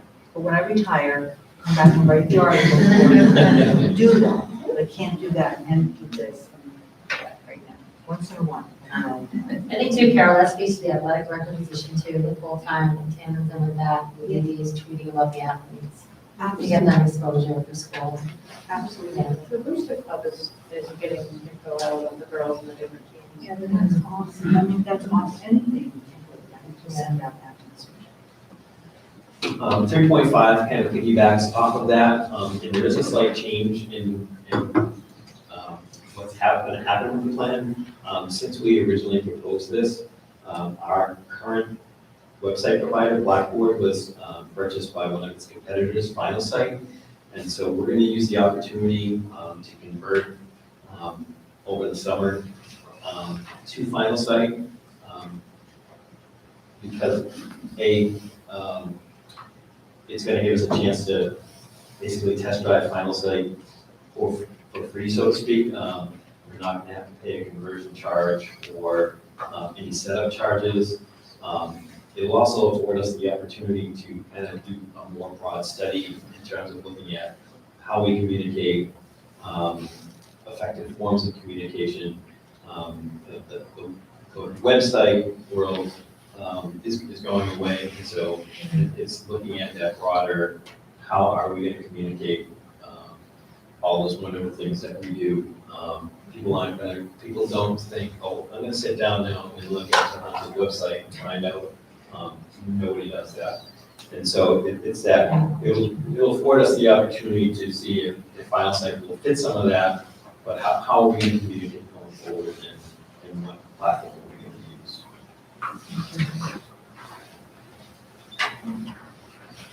The final section is finance and budget, and that objective between Nancy and Jan. The objective is to maintain long-term financial stability and sustainability for our district and to address long-range planning in a fiscally responsible manner. And Nancy will then talk about, at the end of this, the financial impact of the district improvement plan to date. Nancy and Jan? So the first section, 4.1.1 and 2, go over the facility assessment plans. One for Berlin Memorial that's already been completed, and then Boylston Elementary, which we will be putting back out for bid in the new year. And then HVAC for Boylston, we will be putting that into the capital plan for fiscal year '24. Under the middle school, high school, we are putting a facility assessment plan in the capital plan for fiscal year '24 for Tohoto. And 4.2.1, upgrade all necessary components of the current security system through capital planning. That is also going in the fiscal year '24 capital plan. 4.3.1, replace the HVAC software and maintenance package going into the capital plan for fiscal year '24. Under 4.4, this goes over reducing school choice annually for Boylston Elementary. So for next year and the year after, it will be reduced by $25,000 for each. And for the middle school, high school, it will be reduced by $25,000 for '24 and '25. And lastly, to add to the special education reserve fund at Tohoto for our rising cost of our out-of-district placements, to deposit $10,000 annually effective in our fiscal year '24 budget. Yeah. I have a question about the school choice. Sure. I know in the past, ACE had said that his budget at BES really depends upon the funds from school choice. So I was curious if by reducing that, we're then looking to increase BES budget. I wasn't here when that plan was developed, so I'm not sure. I think you referred to reduce the usage in the general fund, correct? I took this to be reducing the allocation on the I line. think one of the things that was happening was we were beginning to use more than we took it. So I know Bob and I previously had talked about stabilizing that fund so that we're not doing that. I guess, is that deficit that wasn't in BES budget, is that going to be passed? The difference between the two? So to my recollection, and I'm sorry if I don't remember correctly, ACE is saying that he used school choice funds to to fulfill his budget of what he needed at BES. So I guess I know historically the BES budget has not been as robust as it should be. So I guess my question is by reducing that, then we're no longer going to have those funds coming in from the students. So is that going to come from somewhere else? We still have the funds coming in from the students, but I think what ACE, he's not here, but I think what he's referring to is what typically has been happening to all the schools. We take in this amount, we spend this amount. Because, and the idea is to reduce that and charge the excess to the general fund. And I think ACE's point was that because the general fund has been underfunded by the town, his reliance on school choice was too high, so we were draining off more than we took in. So school choice is usually an emergency fund. You could be used for, there's not many things it can't be used for. So you get to the point where there's none there, you have no cushion. So I think that's a real issue for them too. But So- that so- deficit's gonna be still existing, so say you're not gonna, I'm sorry, so is this saying we're not giving in school choice people enough money, or we're just not using the school choice money? The way I built the budget is I applied $25,000 less of an allocation from school choice in using more of the general budget funds. Right. So nothing's being cut. It's coming from a different pocket. Okay, I guess, It's pretty much. It's I not guess that coming, was just. 25,000 is not coming from the school choice pocket, it's coming from the general fund pocket. Does that? I guess my concern is BES seems underfunded, and so by reducing this, that It's concerns not me. hurting. Okay, BES. okay, but It's just saving funds for later. Just Make an sure we accounting don't decision. deplete it. That's just a fund accounting decision. We're looking to increase the general budget for PES. Okay, That's what that this was- whole that thing was is. my- okay, Yes. okay. That's what this is. Don't worry about school choice funds. It's like a fund accounting. It's just complicated, yeah. Well, I think it's also, it's not that we want to, the other problem we have is our communities are growing, we don't have a lot of space, so we have to stop relying on it, because we can't necessarily take one. But as you made a good point, I understand what you're saying. Yeah, I just, if we're stopping that, which I understand completely, because of building and stuff, I just want to make sure that the funds are still coming from somewhere. Going? Okay.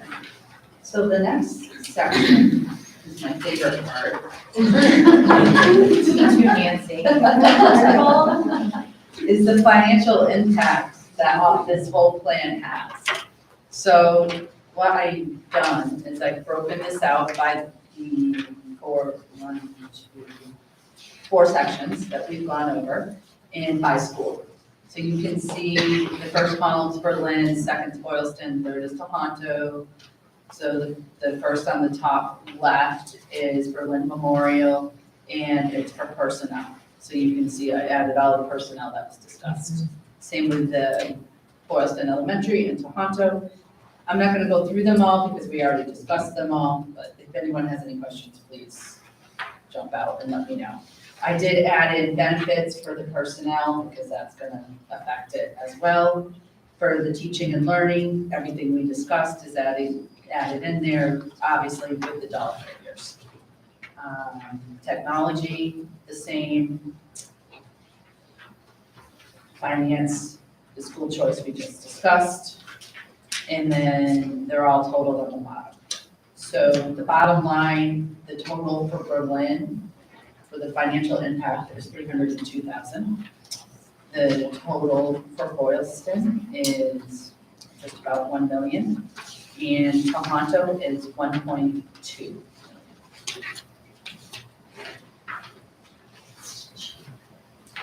And if anyone has any questions, we can let me know.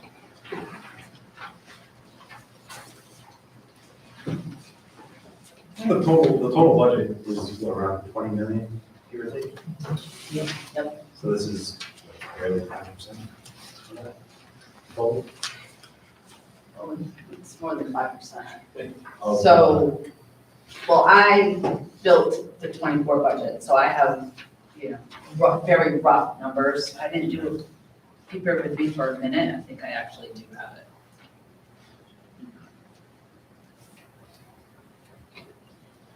Above level service.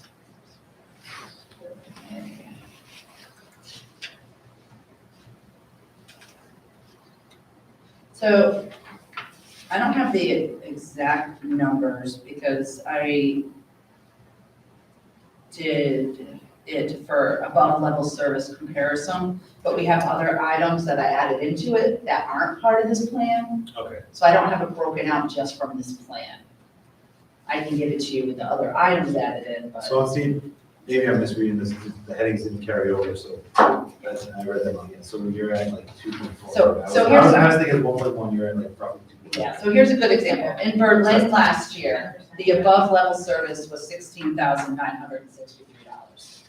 Just this plan itself, you're at $302,000.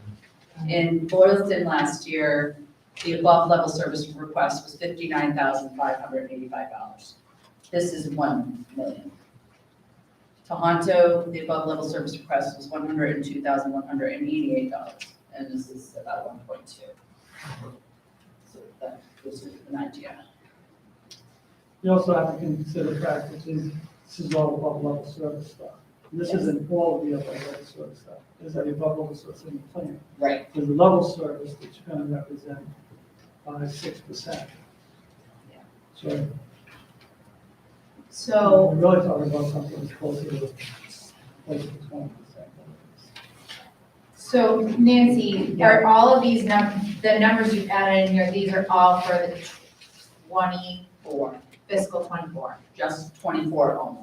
Everything So else all the stuff that's out, you didn't add it in, but it looked like most of the stuff, I know this is what we wanted, was to be in the next fiscal year. Yeah. Because I do believe there are needs in the district, so Yeah. yeah.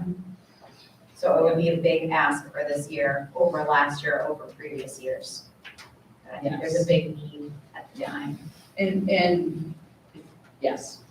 To answer your question, yes, very big ask. Yeah, just like Carol said at the beginning, this is a need. Well, last year for BES, I mean, that's a huge difference. You said we got 59,000 was what we budgeted for the above level services, and this year we're right, I mean, the budget's not final yet, it hasn't been approved, but we're looking at over $1 million. So I mean, it's just a huge swing. Same thing with Tohoto, 1.2 million last year with 120,000. Yeah. And this doesn't even cover, we have a bunch of other.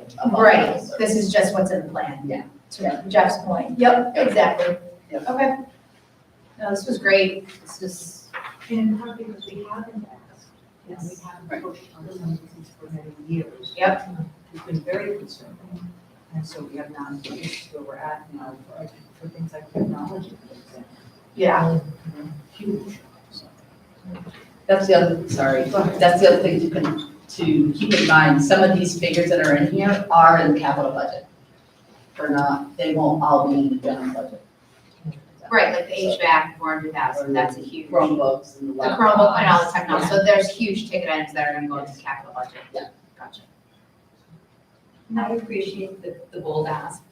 I know there's some sticker shock value, but I think it's very important that we're honest about what we need, where we're going, and how to get there. We're surrounded by, we have a lot of teachers that left, we're surrounded by districts that are supporting the teachers and students, and we need to give our kids what they need. And I think, we've been mindful of money so much in the past that we've kind of held back a little bit. I like that we're putting this out there and just saying, here's what we need. And not pulling back, I think. So I appreciate this. This is really helpful, and I appreciate the explanations as to why we need these other pieces. It really tells a story. Thank you. This is our team, this is the subcommittee effort to put this together, and then the team on top of it to speak to these tonight. So thank you to everybody who contributed to this. And that concludes our presentation. If you have any questions going forward, after you have a chance to look at this further, just contact us. And we'll either one of us from the team or me, or Nancy, Jeff, will point you in the direction to further explain some of these areas. Can I ask one question? Will this go out to the community and then they can give feedback, or is there anything? It should, absolutely. We haven't talked about that next step. It's going to be certainly part of our budget conversations. I did a meeting with the principals tomorrow, and I would like them to have this conversation and share this document with their staff next, so they're okay.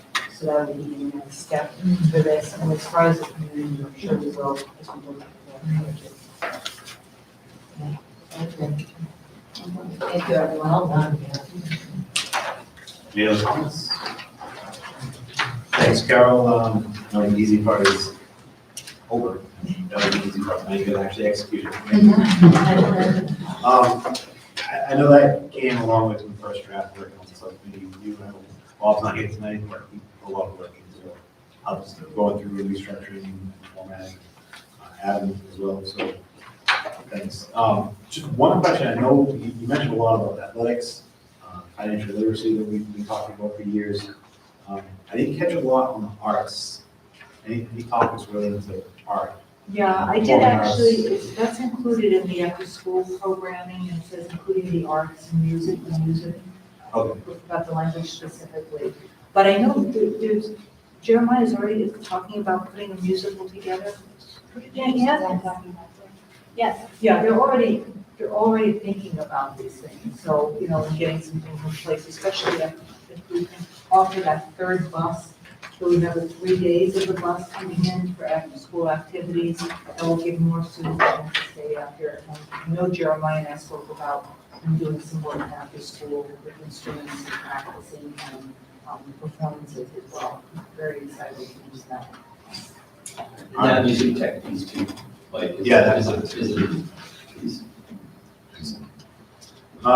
Okay, I guess moving on, new business now. First, I have a motion to approve the termination of our existing contract with Compare Law Offices. So Second, Julie. Any discussion? All right, these roll call votes or? No. All right, all in favor? Aye. I vote aye. Motion to approve the termination of our existing contract with Compare Law Offices passes. Do I have a motion to approve the appointment of Myra McConnell, attorney at law, as district counsel?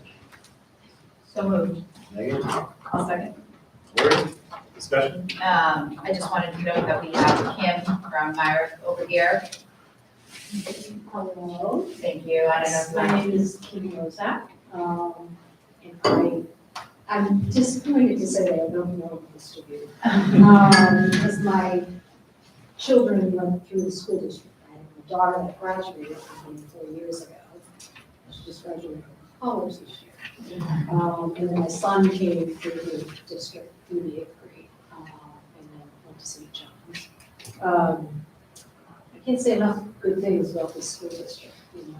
I know my daughter was always like, I want to go here, I want to go there, it's small. But, you know, in the end, I think she's very happy, she's still in that. There are a lot of wonderful opportunities for her. AP classes were very good for her, she got the credits, she did really well in college. They do a wonderful job preparing students here. I think Tohoto did an excellent job with my daughter. I know math was a bugaboo, but it's accelerated here the way the program operates. So it's really nice to be able to be here in a different capacity. So thank you. If you have questions, about me personally as an attorney, feel free to ask. But I guess probably I should just tell you, I've been practicing law, doing employment law and labor law since I started practicing in 1989. So it's been a long journey. I went to graduate at Holy Cross, in Boston College Law School. And I had one little interesting sort of diversion in my career after a few years of working in Boston for a firm that did exclusively labor and employment law, which is what I do right now, as I said. I worked in Arizona for the Navajo Nation.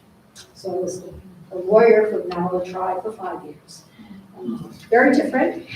They do have a bar exam, pass that as well. So different, that very, very different capacity for 5 years. But other than that, a pretty traditional track of working on management side, so representing employers always, municipal clients, private sector clients, from nonprofits. This is Amy, had worked for a prior client of mine. And while we didn't necessarily interact, I mean, I'm sure you knew I existed as well as I did you. And we never heard anything bad, so it was good. You know, the less you hear, the better it is in my capacity. So, yeah, and I think what I like to do with my clients is I want to educate clients so that they know what they're doing, they know why they're doing it, and then they can do it. Now, I'm not saying that I don't want to be involved, I do, but the more that you know about how your role operates here, the better it is for you, the better you can be. And I'd like to see my clients do the best they can. The biggest compliment I get from any client is when they say, you know what, Kim, you did a great job because you taught us how to do blank. And I was meeting earlier today with one of those clients, and I always feel good about it because I feel like they've learned something from me. And that's my responsibility, is to help them understand how to do the best they can in what their responsibilities are with their workforce, their employees. So, thank you. Thank you. For discussion, all in favor? Aye. As well. The motion to approve the appointment of Derek McConnell, attorneys at law, as district council passes. We've got a motion to approve changes to policy JICFB bullying prevention. So moved. Megan, I'll second. Lori, discussion? I have a question about that. So superintendent develops prevention and intervention plan, to be reviewed by annually. Does that exist already?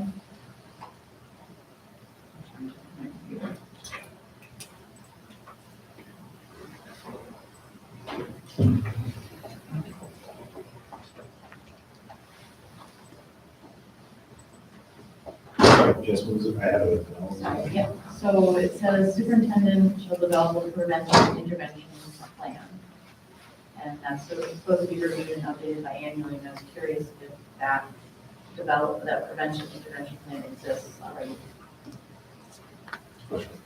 Jeff? Yeah, we do have the city action and bullying prevention plan exist in the school. I guess it kind of like defer the policy, then defer to that plan, which They do, I don't know if anybody's reviewed them, we review them on a regular basis, so. If that's something you'd like to see, we can. yeah, I just. It's part of our handbooks and things like that, so we're required to have that. Okay, so it's something that already exists. All in favor? Aye. As well. The motion to approve the changes to the JICFD bullying prevention policy passes. Item D has been struck from the agenda. We're not going to vote on that. Can I have a motion to accept the donation in the amount of $2,850 from the Galocci family? I'm sorry if I said that wrong.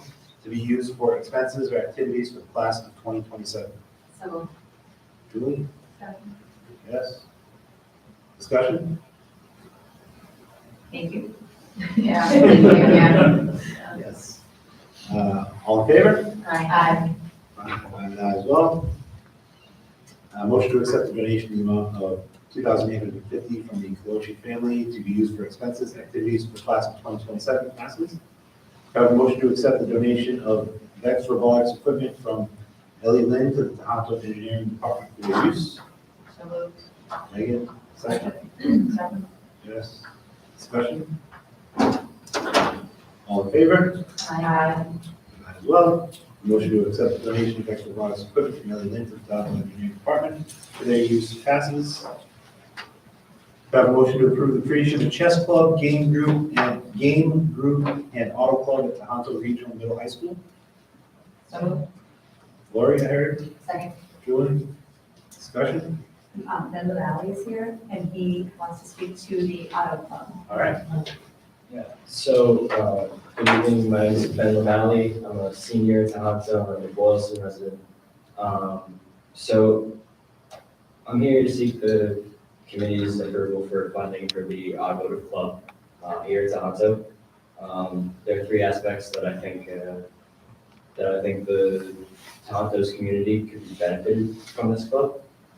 Firstly, there's an immense academic component to the automotive industry, including the science behind the way cars work and the functionality of them, to the science of how they interact with their environment, and how the environment can in turn interact with them.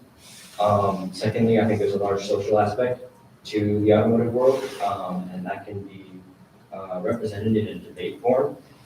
These debates can help members of this respective club understand the benefits and downsides of vehicle characteristics to be better informed about topics within the larger car community.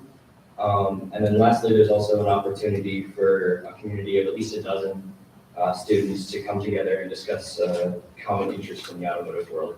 And I've been trying for like almost a year at this point, working with my co-president, got incriminated, but my co-president and I have been working, trying to come up with a plan for this club and really make sure that we have everything ready. And I'm really hoping to see it get through. Awesome, thank you. How often are you gonna meet?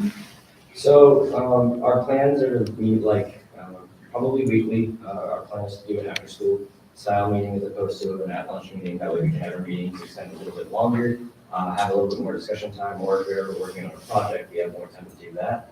I was hoping to do roughly 2:15 to 4. So after school, we'd all meet up in Mr. Trevino, who's the advisor's room, and we would do whatever topics are set up for that day up until 4 o'clock. I think that's fantastic. Don't forget to invite me. Is this something you guys came up with on your own? Yeah, so I'm a big car enthusiast, so I wanted to have a community here at Toronto, and I met a couple other friends of mine who were also super interested, and we all kind of wanted the space to be able to talk about that, have kind of a formatted discussion, get a chance to work on cars and stuff. Ms. Duclos actually presented the idea of working with Accident and potentially getting liability waivers. So that way we could have an intake of community members' cars that we could work on. And it would only be simple stuff like an oil change or changing brake pads. But it'd be a really good opportunity for us to get that hands-on experience, because I mean, I personally want to go into the field for a career. Those are the kind of colleges I'm applying to this year, and I feel that hands-on experience is something that can be really fundamental and helpful for people who are interested in the field. And I think it's also great too, when we can be an asset, right, for students, that you are bringing this club here, so it's going to just those kids that, have that interest, and if there's something offered here, which will be very well thought out. Thank you. All in favor? Aye. As well. The motion to approve creation of chess club, game group, and auto club at Toronto Regional Middle High School passes. Could I have a motion to add additional stipend to Junior National Honor Society? So moved. I'll second. Was that Jessica? Jessica. Lori, discussion? All in favor? Aye. As well. Motion to add additional stipend to Junior National Honor Society passes.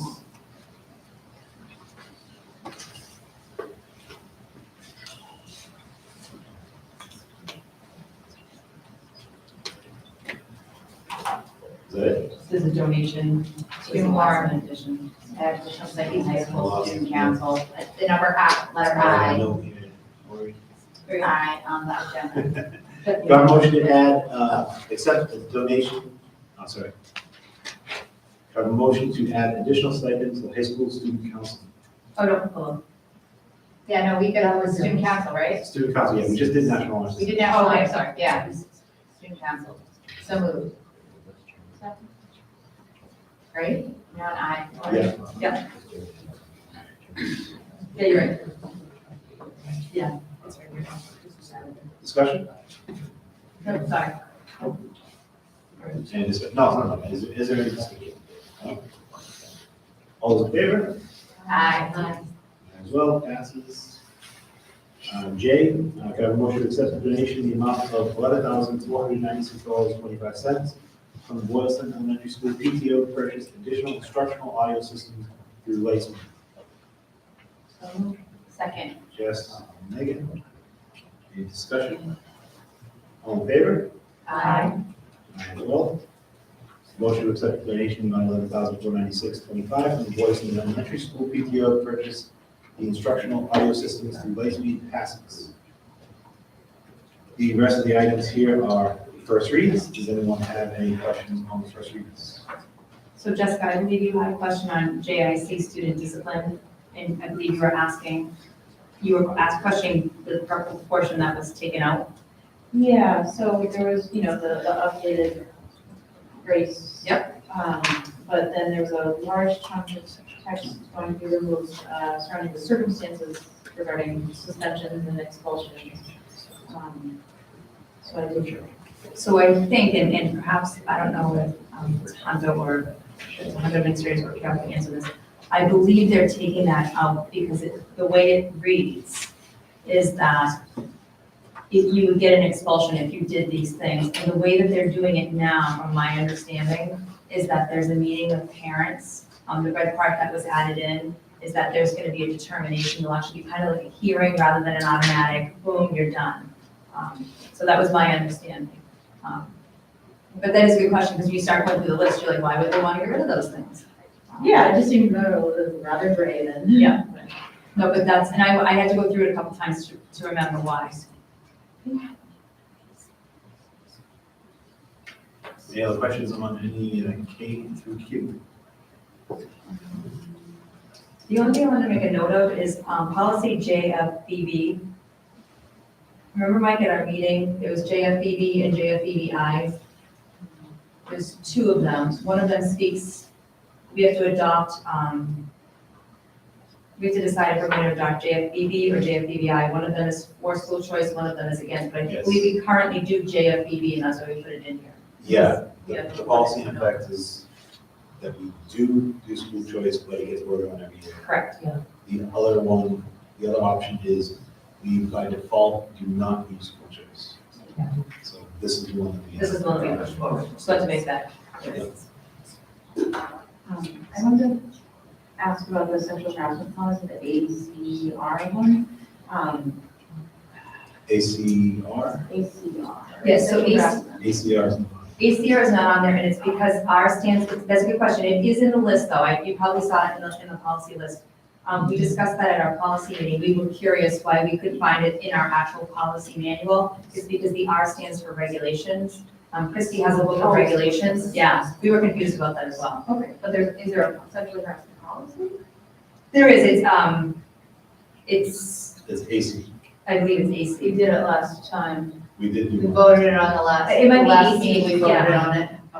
It's a different one, It was a vote last meeting. it might be ACAB or something like that. It was worked on extensively. Oh, yeah, the attorney even weighed in on it. Yeah. Sorry, I missed that one.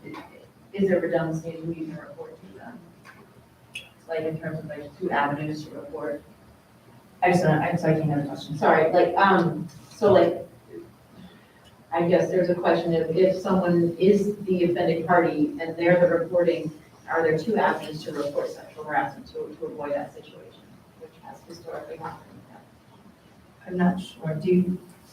I'm not sure I understand the question. Yeah, can you say that again too? I didn't. Sorry, yeah, so say a person is the person you report sexual harassment to.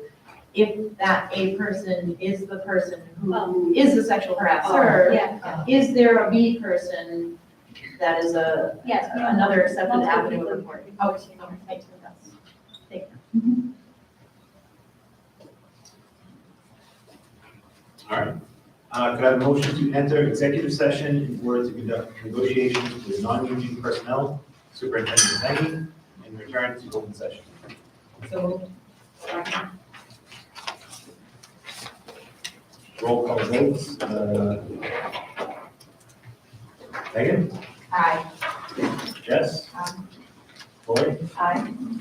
Julie? Aye. Well, we'll enter executive session.